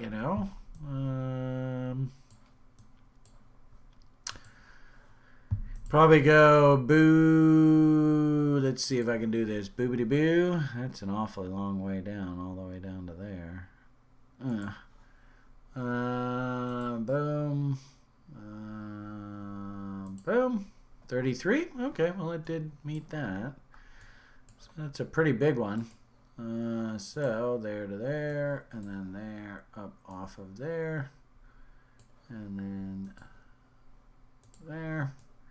Yeah, kind of a no man's landy trade. I don't really like that. Let's maybe go, why don't we go off of there to there, and then there to there, and but trade. Okay, that's getting better. So this would be a tricky one, and I'll definitely say that. It's not going to be easy. So, one low, two lows. Then we had the fight at the trend line. W on the other side of it. I suppose you could front run the bot. Target appears to be 13.7. My hunch is you're probably going to start seeing bear divs on this move up top here. Yeah, you can see momentum is lower, volume is lower, RSI is lower. Willie is officially stupidly overbought. And interesting, at this 66 level, this is where I actually have permission based on the bot to actually start locking in profits. The way that I would do this is in our level 3 program, we teach stop management, and I would use what I like to call the 3 high-low method. And if you think about the bot, how it has to have 3 higher lows for you to consider buying. So that could be one low, then another one would be probably off of that low, and then another one would be off of, say, that low.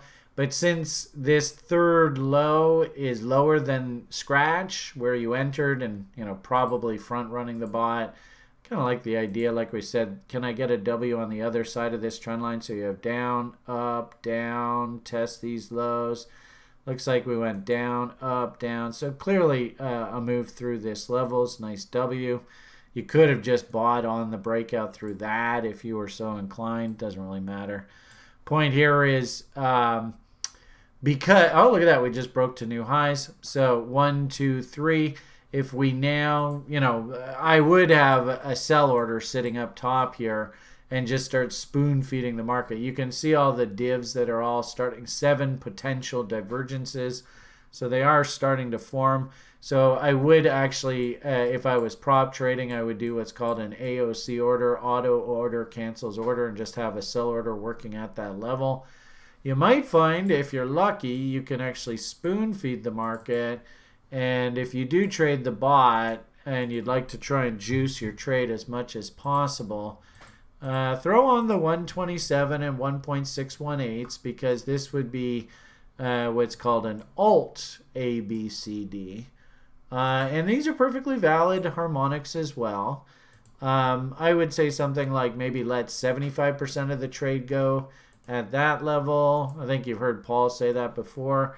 Move your stop to scratch. If you're here and you get that fill, and then maybe let another 5-10% go at 127, another 5-10% go at 1.618, and then that way, let's say it was 5 and 5, so 85% of the trade is gone with your stop at scratch. You got 15% left on the books, and if the thing goes absolutely haywire, well then Lambos are on you. So that's sort of the way that I would be looking at this thing right now. The 3 high-low method, like I said, as it stands right now, I think you're probably going to have your target hit before a third higher low is actually registered. But if we did, look at that, it's probably going to be hit as we speak here. If we did have a pullback and then a move to another high, then you could move your third low, 1, 2, 3. You could move your stop to there as opposed to it being at scratch. So that's one way to manage positions. Try and stay in them as long as possible. It's called the 3 high-low method. But on balance, obviously, can you actually go and buy this thing right here, right now? I don't think that's really in your best interest. It's not a hell of a lot more to the upside to go here. It looks like we're actually coming into a profit objective. So, all right, so that's my 2 cents there. And then the daily chart, clearly you can see exactly where the bottom is. In fact, actually, probably the easiest thing in all the new people to trading. How the hell do I get into these damn things? There is the moving average cross to actually say that, yep, we are starting to trend higher now. Believe it or not, at this point, I would actually, wherever the ultimate highest high is, I would draw my fib going back the other direction, and I would start hunting for pullbacks into reload zones and then W's down here. And if you get something along those lines, then you can get in. And that would be like the investor. If this thing is just going to go straight up like a rocket, well, then you just go, you know what? I missed the boat. No big deal. Next bus in 10 minutes. Yeah, it's trader's life. One thing you don't want to do is you don't want to get caught buying like one of these candles in here. We all know who these guys are right here, right? We know where they're sleeping. We know how the analogy goes. And if you haven't worked with me, then, maybe go back and watch some of our old videos. You don't want to be this guy. Because this guy, he sits there and he dies 1,000 deaths just waiting for the market to get back to break even. So you can't come in and buy that. You might find that the pump hits the targets, the pros are all taking profits, and then the goddamn thing by the end of tomorrow is right back down here and you're trapped up there. So you just can't do that. So anyway, that's my 2 cents on that. You're right, it is pumping, but it's way too late to be a buyer now. All right, anything you'd want to add to that, Paul? No. All right. Slow and steady wins the race. Treat trading like a business, and the market will treat you like a king, right? Exactly. Step by step. All right, Maddox, CFX. Where? Okay. Okay. NKN. Adam. Mr. Olivaria de Hospital. On tracks. Oh, fuck me. You got. Oh, what the hell's this shit? AKN? What are you looking at here, Adam? Hey, you crazy? Oh, NKN. Beg your pardon. So, all right, let's try that again. Sorry about that. Get me all excited. Well, Adam, I mean, you can see where the bottom is, right? So, I think you're relatively educated. So, if you do come in on a name like this, you're coming a little bit late to the party. I think quite clearly there is your double bottom. Down, up, down, breakout. Mind you, is probably 2 if you draw a fib from wherever the ultimate high is going back against these lows, that will be the reload zone. Notice, look at that.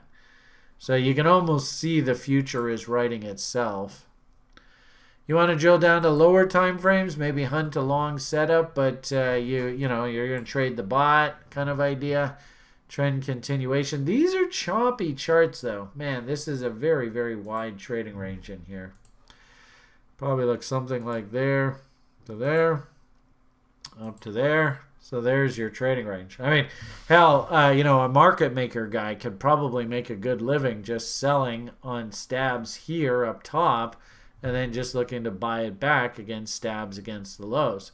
The only problem is if, these guys are pumping this thing, you kind of notice, you don't want to get caught bag holding because, look where we are relative to the old range.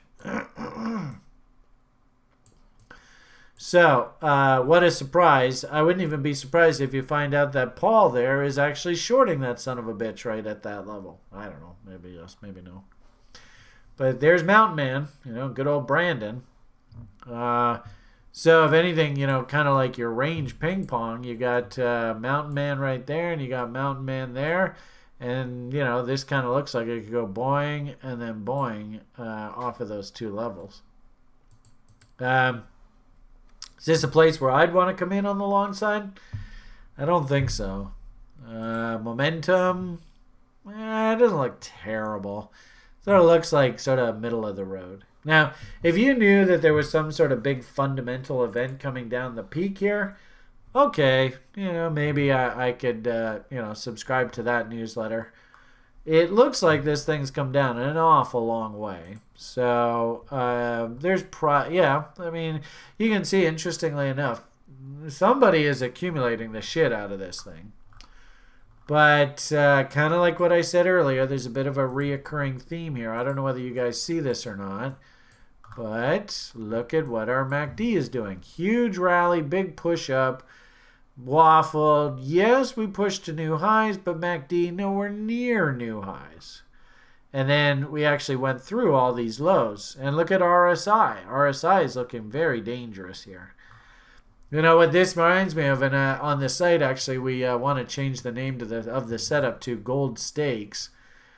I think this is like, you know, Davo kind of setup, which means probably in the short term, I mean, this is going to be huge risk, but probably the upside target is things like 2.618, which would be there. And that kind of corresponds with our channel. We could get some sort of pop up top here, just like that candle or that candle.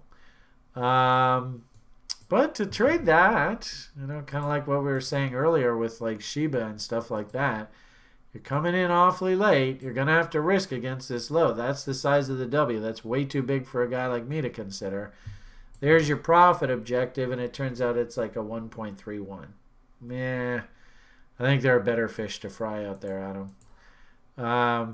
If you had told me, hey, Brian, I'm very interested in picking up, you know, I'm long from this level here, probably there to there. Yeah, so that high right into there's your 4.669. Notice 2.618 got quite a bit of play here.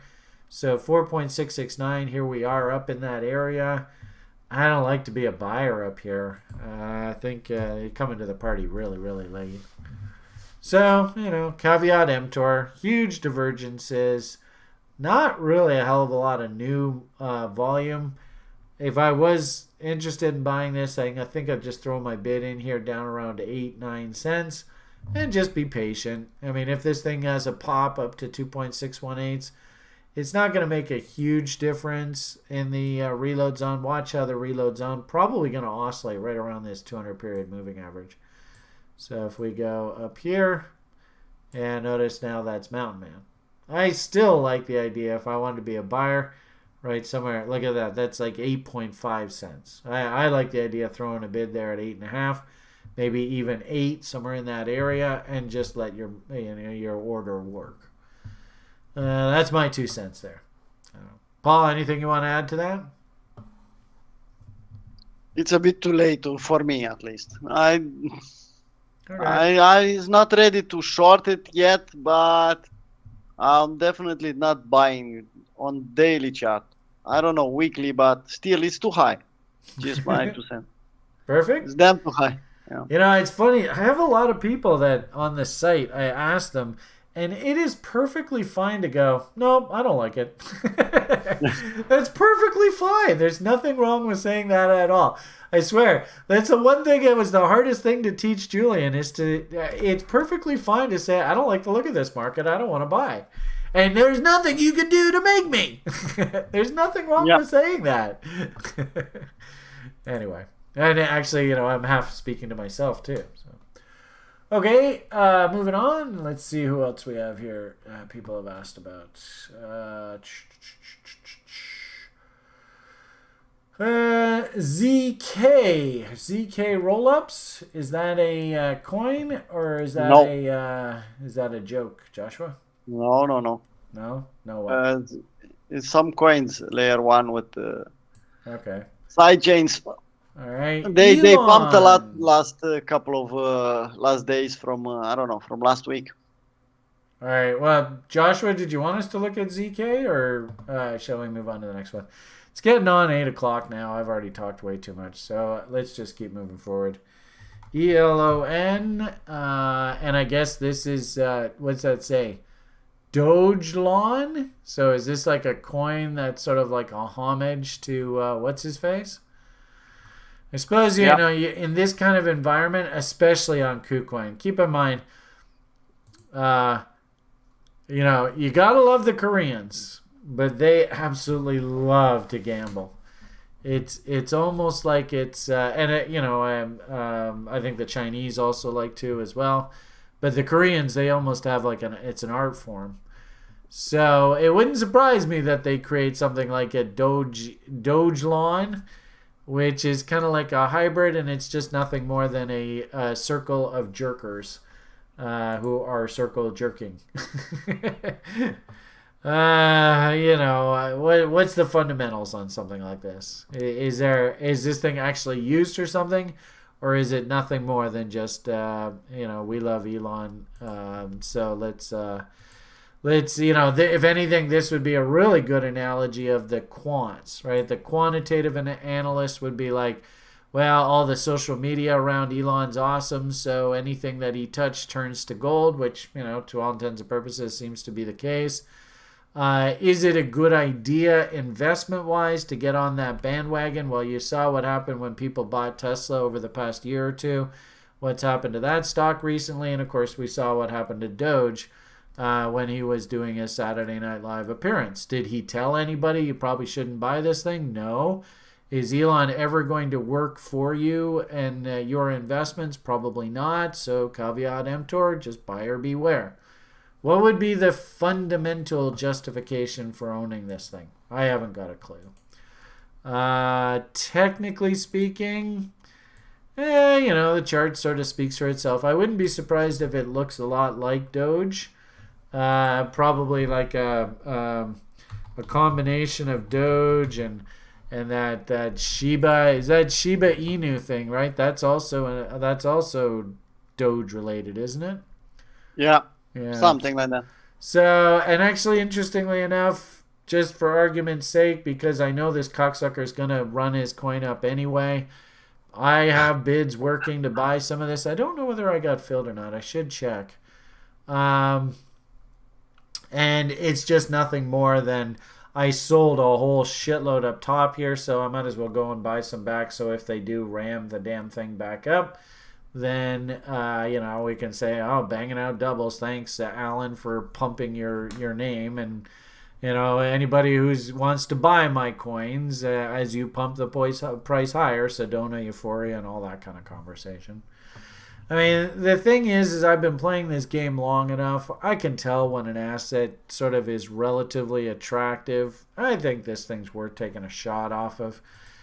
So, you know, the Dogelon, I mean, technically speaking, it's sitting there.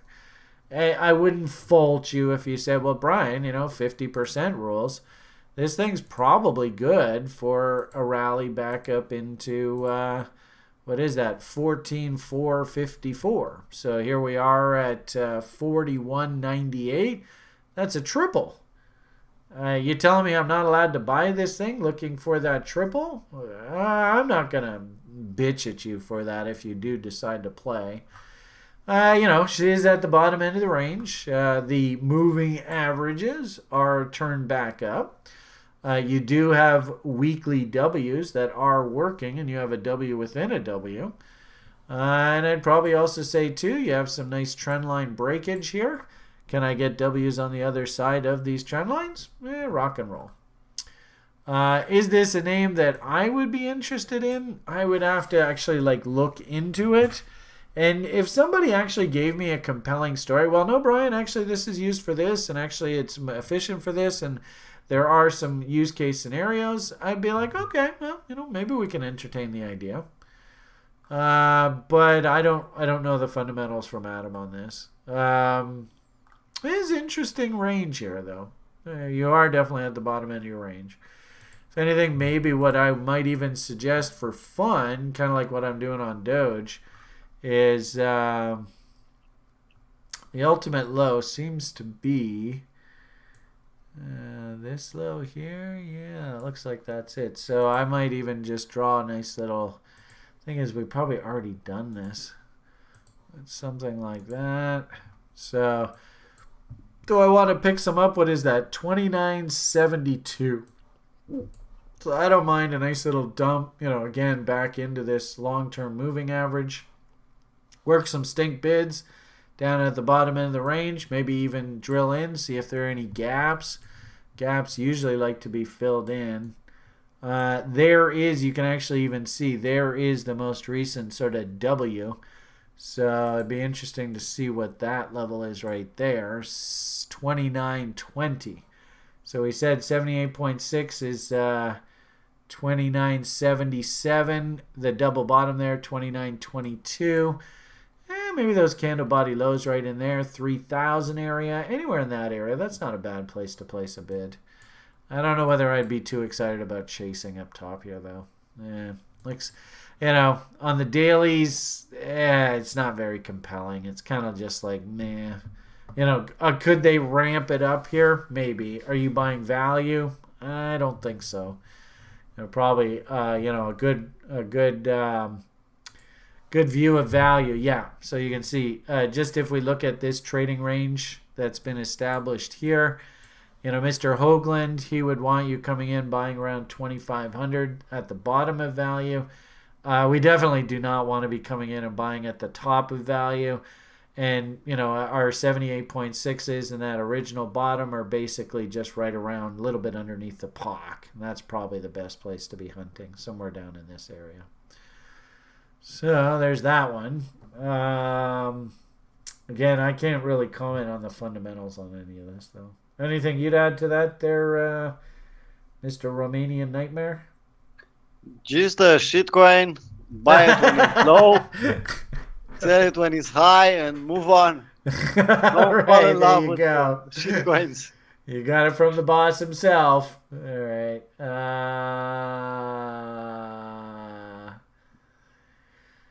All right. Cole Elon does look good. You like that, eh, Cole? I don't know. I think you're a little bit late on this, to be honest with you. But Cole, you're a pretty smart guy, so be interesting to see where you're long from this thing. Probably from the bottom. Yeah, I mean, like if you were long from down here, or even look at that beautiful W down there, right? If you're long from there and you're like, well, I just got free coins, well then awesome, you rock. But I do like the idea that on this big rally, if you draw in your reload zones, right, you'd be long from down in this area. I like that level. I don't really like buying there, though. But that's just Brian. So do with it as you please. We made Liam laugh. That's good to hear. LDO D Josh asked us to look at LDO. LDO. Yep. What the hell is this? LDO USDT. Well, I mean, do you kind of see how we're having a reoccurring theme here? RSI's in wicked bear div right there. That's a little concerning. Nice little volume, so obviously they've got something on the go here. But you are coming in awfully late. Notice, Mr. Hoagland. Is Mr. Hoagland going to be liking you buying up top here? Have you done volume profile yet, module yet, Paul? Yep. All right, so now you're familiar with Mr. Hoagland.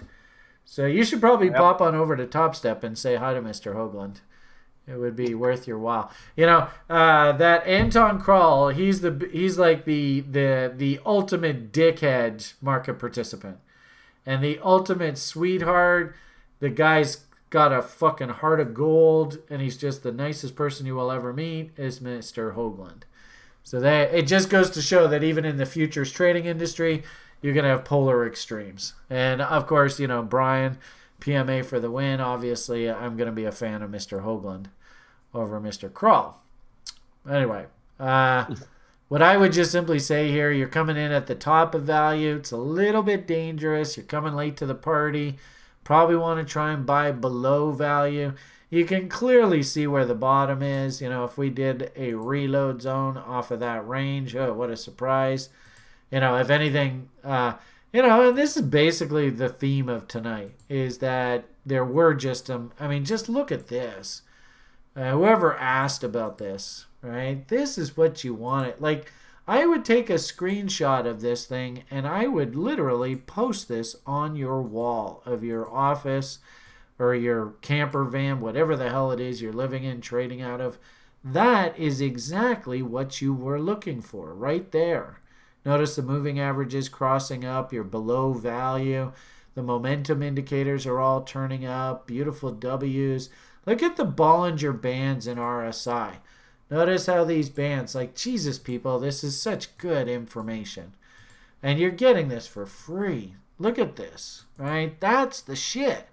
When you see the Bollinger Band start to squeeze on RSI like that, that is where you want to pay attention. And really, the breakout is down, up, down, away we go. And notice, look at this even tight little W right in there. I mean, that is the shit right there. So take a screenshot of that, right? Whoever asked about this, who asked about this? D. Josh. Take a screenshot. That's what you're looking for right there. Here? I mean, you might get some sort of big honking monthly breakout kind of idea. But my hunch is that, like, how often do markets range, Paul? What did you say? I can't remember. He gave some statistic earlier. Yeah, 70 to 80%. So there's literally a 70 to 80% odds that we're coming into some sort of top end of the range here. Yep. Just try and remember that. I mean, but right there, I mean, maybe I'm even going to copy the link. I haven't really been doing this tonight, so I'm sorry. Ben, he said, post all the charts you want and I'll add them to the database.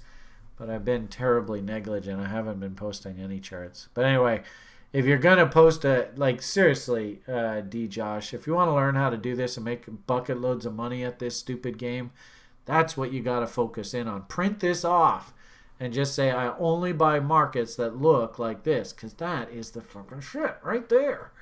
But coming in here, nah, it's a total coin toss. Might go up, might go down. I would say the odds of there's being some sort of top up here are probably pretty good. I'm tempted to hunt a short setup in that area. Wait for an SFU setup at the top. Let's see the reaction, and then maybe I could hunt a short.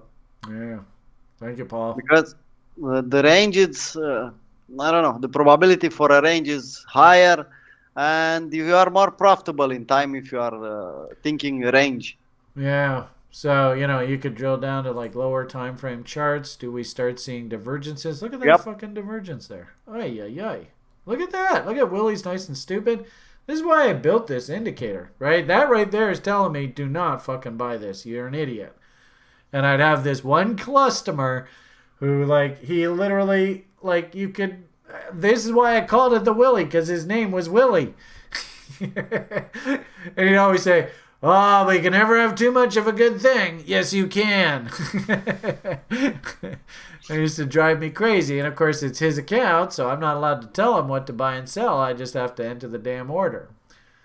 Anyway, so be careful there, please. All right. How are we doing on the list here? Don't buy it. Okay. LOL. NQ for the retail plebs. Okay, check out SCRT. SCRT. This is secret, right? Something like that? Yep. Is this, oh, Jesus. You better be careful here. That's a 81-minute chart. That's Brian's crazy Tesla time frames. Let's see what you got here. Well, if anything, the one good thing I can tell you, whoever's asking about this, you're not I don't chasing. have to worry about you chasing. Yeah. You're not chasing an up market, so that's good. This is versus Bitcoin. You want me to look at it versus USDT. Okay. All right, let's see what you got here. Okay, all right, that's not bad. Isn't this part of Danny? Do you remember, Paul? Is this part of Danny's story? I don't know. I seem to remember it has something to do with him. So you're saying on that we have a weekly W here yet? I don't see it yet. Maybe. What do we got there? Okay, so one thing you have to be careful of here is that, yes, intra-week, we did have a panic low there. You can clearly see that there was some serious volume on that event. But also, too, where is all this volume relative to that range? That was a pretty wild week. One thing I don't like is when you see this kind of wild action, but if we change this to a clothesline, notice, hey, where did that W go? Kind of disappeared, right? Because we made a new low there. So, you know what this is? This is like I'm from Missouri. So, the state motto of Missouri is show me, right? They are the show me state. So, I'd be a little bit skeptical about this. If anything, what I'd like to see is kind of like a saucer bottom on something like this. It also doesn't have a hell of a lot of trade history. And I've noticed with these ones that don't have a lot of trade history, they can just drive you crazy, just grinding their way lower, grinding until they ultimately find a bottom. So I don't think I have enough anecdotal evidence off this weekly chart to call a bottom. Interesting volume pattern. Clearly something of significance happened here. I don't know, maybe the certain coins were unlocked or something, and that's why it got driven back down against those lows, but something significant happened there. Looks like momentum-wise, it is trying to turn the corner here. I don't really have a lot of price structure to work with, though. And unfortunately, as I said, price structure-wise, you can see the moving averages are still negative. So I don't really have a signal that this thing has stopped going down yet. Believe it or not, I'd almost be comfortable with sort of foregoing picking a bottom and just simply saying, look, if this actually is the bottom, then show me some sort of like inverted head and shoulders. So give me a rally here back into resistance here. Then pull it back and hold these lows, and then start to show me like signs of W's over here. That would be like ideal scenario for me. This is just way too early to call a bottom, if you will. I think it's just too early. But what the hell? I don't know what the fundamentals are. If you are sort of like Nanny Nibble, little old lady, Brian, I'm just going to go along and just slowly nibble away here. I'm not really in a big hurry. All right, well, you know what the magic number percentage-wise. You don't want to break that. But technically speaking, do I actually have a justification to get all bullish here yet? No. Maybe we might have some sort of short-term momentum move. But I think there are easier, more tasty fish to fry in the sea. Right now, I would even say this thing's just range bound. And I think it just needs more time to find its bottom. That's the way I would interpret this. Anything you would add to this equation here, Paul? It's definitely cheap. And I don't know, 0.5%, depending on your investing plan. Even dollar cost averaging. But at least it's damn cheap. You're not chasing. All right. So I have daily chart, I love that 78.6. You notice there is a bottom there. So kind of like what Paul's saying. Because it's cheap, because it's at the bottom of the range, do you want to do some nibbling here? Fine. But keep the bet small, okay? Don't go and bet the farm here. But it's not a terrible level. I think we'll call this, we'll say, Nanny Nibble a Bull. Not trending yet, but it is nibbleable. All right, so we'll add that to the spreadsheet. And I think let's do one more and then we'll call it a night. So I saw that Tefal asked for one. And Constantine, if you want to come in, on the site or on Sunday and ask us to look at yours, that's cool. But we're overtime right now, and I see Tafal asked quite a while ago us to look at POND. So we'll give you my 2 cents on that, and then I think we'll call it a night. All right, so interesting level. Interesting how this thing actually dumped into last May. So been basically going sideways. Technically a good sign that into the tax loss selling window, they weren't able to break it to any new lows. So that's a good sign. Probably we're going to get the same message out of Paul. It looks cheap. We're definitely down at the bottom end of the range. Is this thing actually trending yet? I don't think so. Let's see. What do we have here? Oh, it's getting close, eh? It's trying. Don't chase, don't chase, don't chase. On a weekly basis, actually, this is kind of like that last conversation that we had. We actually do have lower closing lows here on a weekly basis. So if we change this to a line chart, notice something I don't like is actually we have bearish market structure working here. And they haven't even broken this bearish structure yet. So, yeah, a little bit suspect there. Wicks and tails like to be eaten. Of course, this is... I remember I said earlier, you don't want to be the guy who's buying this. You don't want to be the guy who's buying this, or girl. You don't want to be the person buying up top here, right? You're going to be stuck in the doghouse.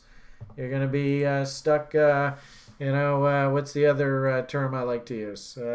Sleeping on the couch, right? All that kind of talk. So this is a V bottom. We made a new low here, right? If we change this to a line chart, lower highs and lower lows defines a bear. So I don't think we have like anecdotal evidence that this thing is trending higher. And you might have gotten sort of suckered into thinking, hey, this is a bull here earlier. So do this exercise on a regular basis. And you'll notice over here, this never was a W, right? We actually made a new low there. And what this actually made was an inverted head and shoulders. And the problem with inverted head and shoulders is that's a technical objective. So your technical objective on the inverted head and shoulders, it's not necessarily saying it's a bottom. It's just saying that, if this thing does turn, then we're probably just going to do a trend continuation pattern up into this level. Boom, boom, boom, boom, up into here. And it looks like we went quite a bit further. And if I'm not mistaken, I think the candles themselves are actually pretty big. Yeah. So I mean, you could have drawn actually, and this would be an interesting one because I think David would probably call this an Adam and then an Eve over here. But same sort of thing. You might even argue that this Eve actually 2.618 was hit there, eh? Oh no, not yet. Okay, so actually we never even did get up there. So, well. Yeah, if anything, it looks to me like the bull just couldn't get going here. Right? We couldn't even get 2.618s. What I don't like about this chart is up, down, up, fail. And then also up, down, up, fail. And then fail after that. So we've dead cat bounced. We've come into an area now where there's a whole bunch of trap bulls. Any kind of rally up into this area. I often say candle body highs for trade location. So somebody stepped in right off of that level and knocked her back down. I suppose you could argue, if you are trading this, that maybe this is a bit of a cup and handle here. Probably on a lower time frame you see that. I don't really think this would be my cup of tea. But, if you are so inclined, Brian, I absolutely love the fundamentals on this thing. I got to get in. I don't even see that. This looks uglier than sin to me. Maybe bullish bots because we do have a W down here. I think you can make the argument it's sloppy because the high is all the way up there. But interesting battle off of that. That's actually not a bad little Wyckoff check of that bottom push higher. But what that means here off of this is if I wanted to trade this, which I don't think I really would, but if I wanted to, Bot setup, 33%, no more than 66, so we've met that. Then if we clone this, thinking A, B, C, Ds, we've done a new low, and if anything, geez, this thing's just not cooperating. Because right now what this looks to me like is some sort of megaphone. So I'd be, this incredibly inconsistent price behavior here. So, but, if Brian, I really want to trade this damn thing.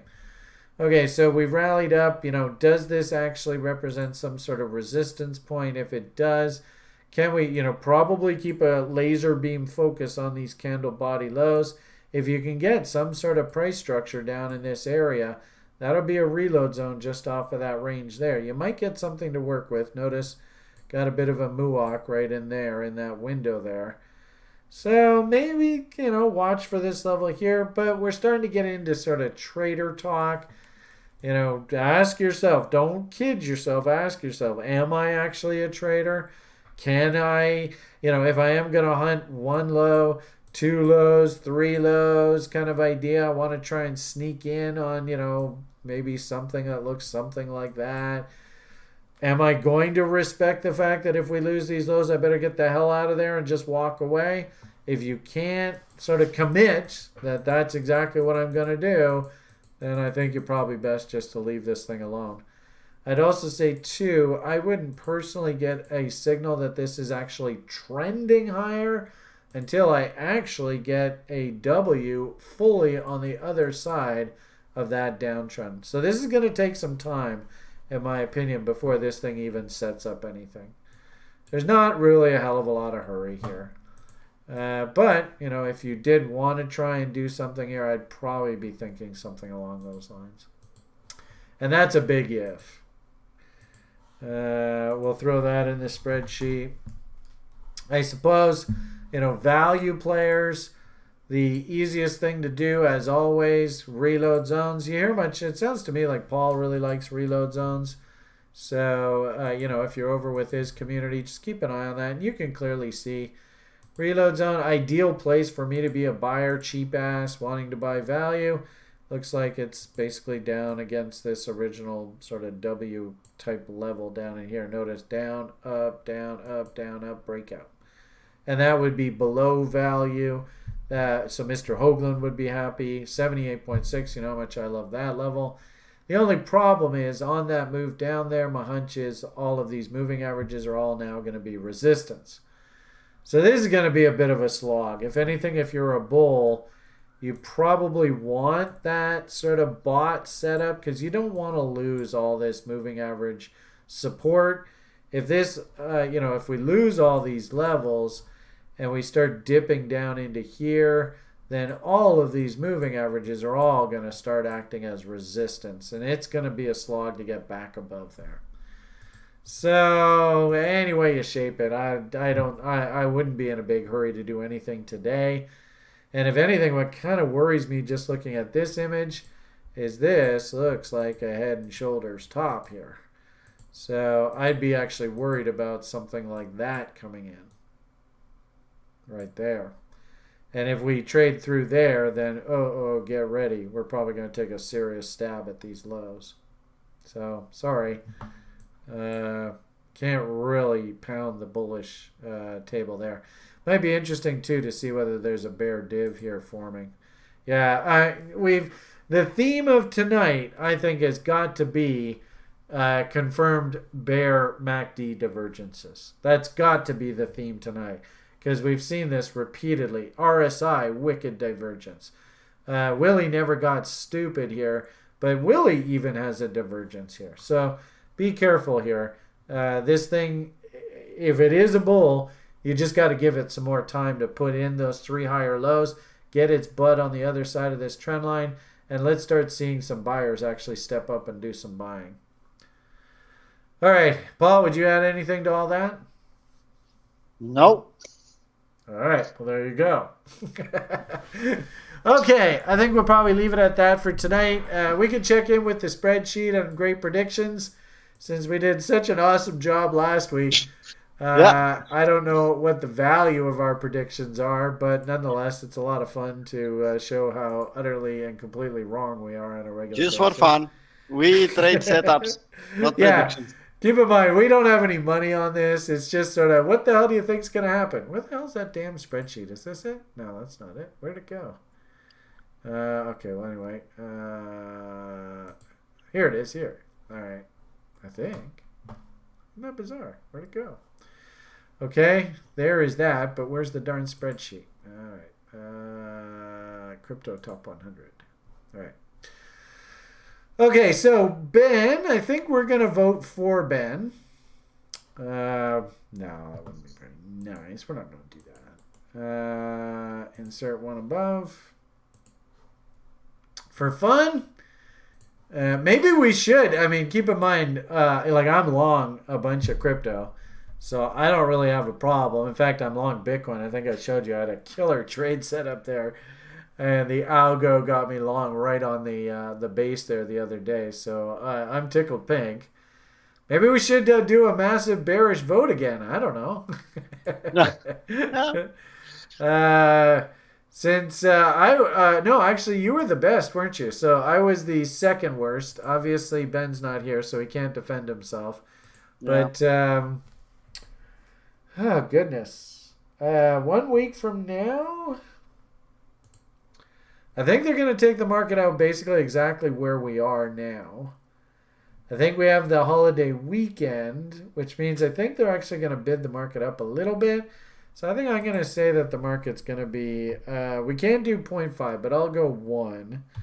That I think the market is going to be a bit higher than where we are right now next week. It's my opinion. We'll see what happens. What do you think, Paul? What's your prediction here? Next Wednesday. Yeah, We have Wednesday. Wednesday we have FOMC minutes.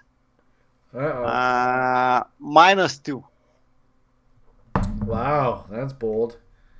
-2, and especially since you were always so fucking uber bullish here. What the hell? Yeah, below 20K, Brian. Below 20K. I was uber bullish. Above 20K, we are still in the bear market. All right. Wow, you're uber bear. All right, now that's a difference. Wow. One of us is going to look like a genius. One of us is going to look like an idiot. Doesn't matter. Paul's probably going to win. All right, and we'll ask Ben to fill in his vote through the week. And Ben, of course, is in the he's in the doghouse. Paul's actually the rightest of all of us, so go figure.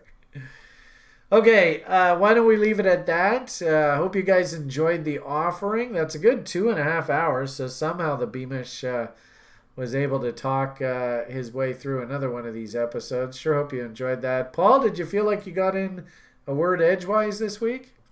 Yep. All right, well, that's good. So you didn't feel like I cut you off too much, eh? No. All right, good. All right, I think we'll probably just leave it at that. I hope you guys all enjoyed the offering. Hit the like button, subscribe, ring the bell for notifications. You know how all that Google stuff works.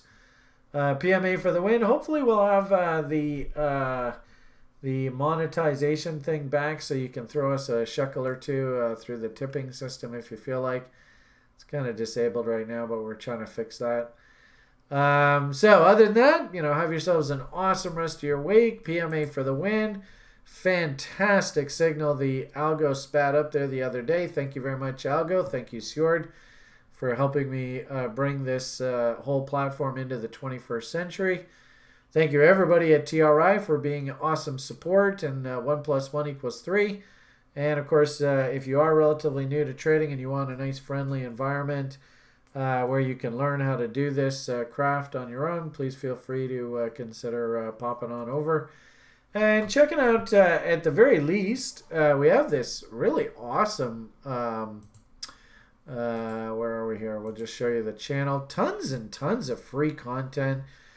Chris is putting together these daily brief videos, which are kind of cool, just sort of what the hell's going on in the market today. Also, we've got these shorts going now. I don't know. It's kind of fun. It's kind of I'm getting used to the format of doing these. I don't know. We'll see how it goes. Give us your feedback on what you think, but you can see we're slowly filling up our repertoire. And then also, too, you can come and see all of these Crypto 100 review shows. You can see good 500 people or so a week watch. And remember, folks, the whole reason why I did this, and I think it shows in the description, but I'll just show you here. Whole reason why let's I did take a look at. What's that? Oh, that's you. That's funny.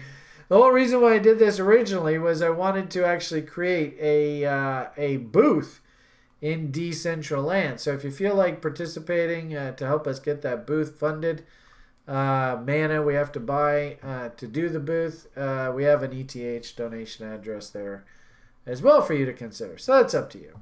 Anyway, hopefully you got some value out of all this. All right, everybody, have yourselves an awesome rest of your day, afternoon, evening, morning, wherever you are in the world. Paul, I suppose the sun must be just starting to rise. Not yet. Not yet. Still nighttime. Jeez, Paul's an absolute... wow, that's a dedicated guy, eh? So good work on you, but I'm sure you're going to be hunting setups on your charts now, right? Already in. I'm just looking at the traditional market now. There you go. So, only thing left, I suppose, for us to say, Paul, if you want to take us on out of here is... Bye for now.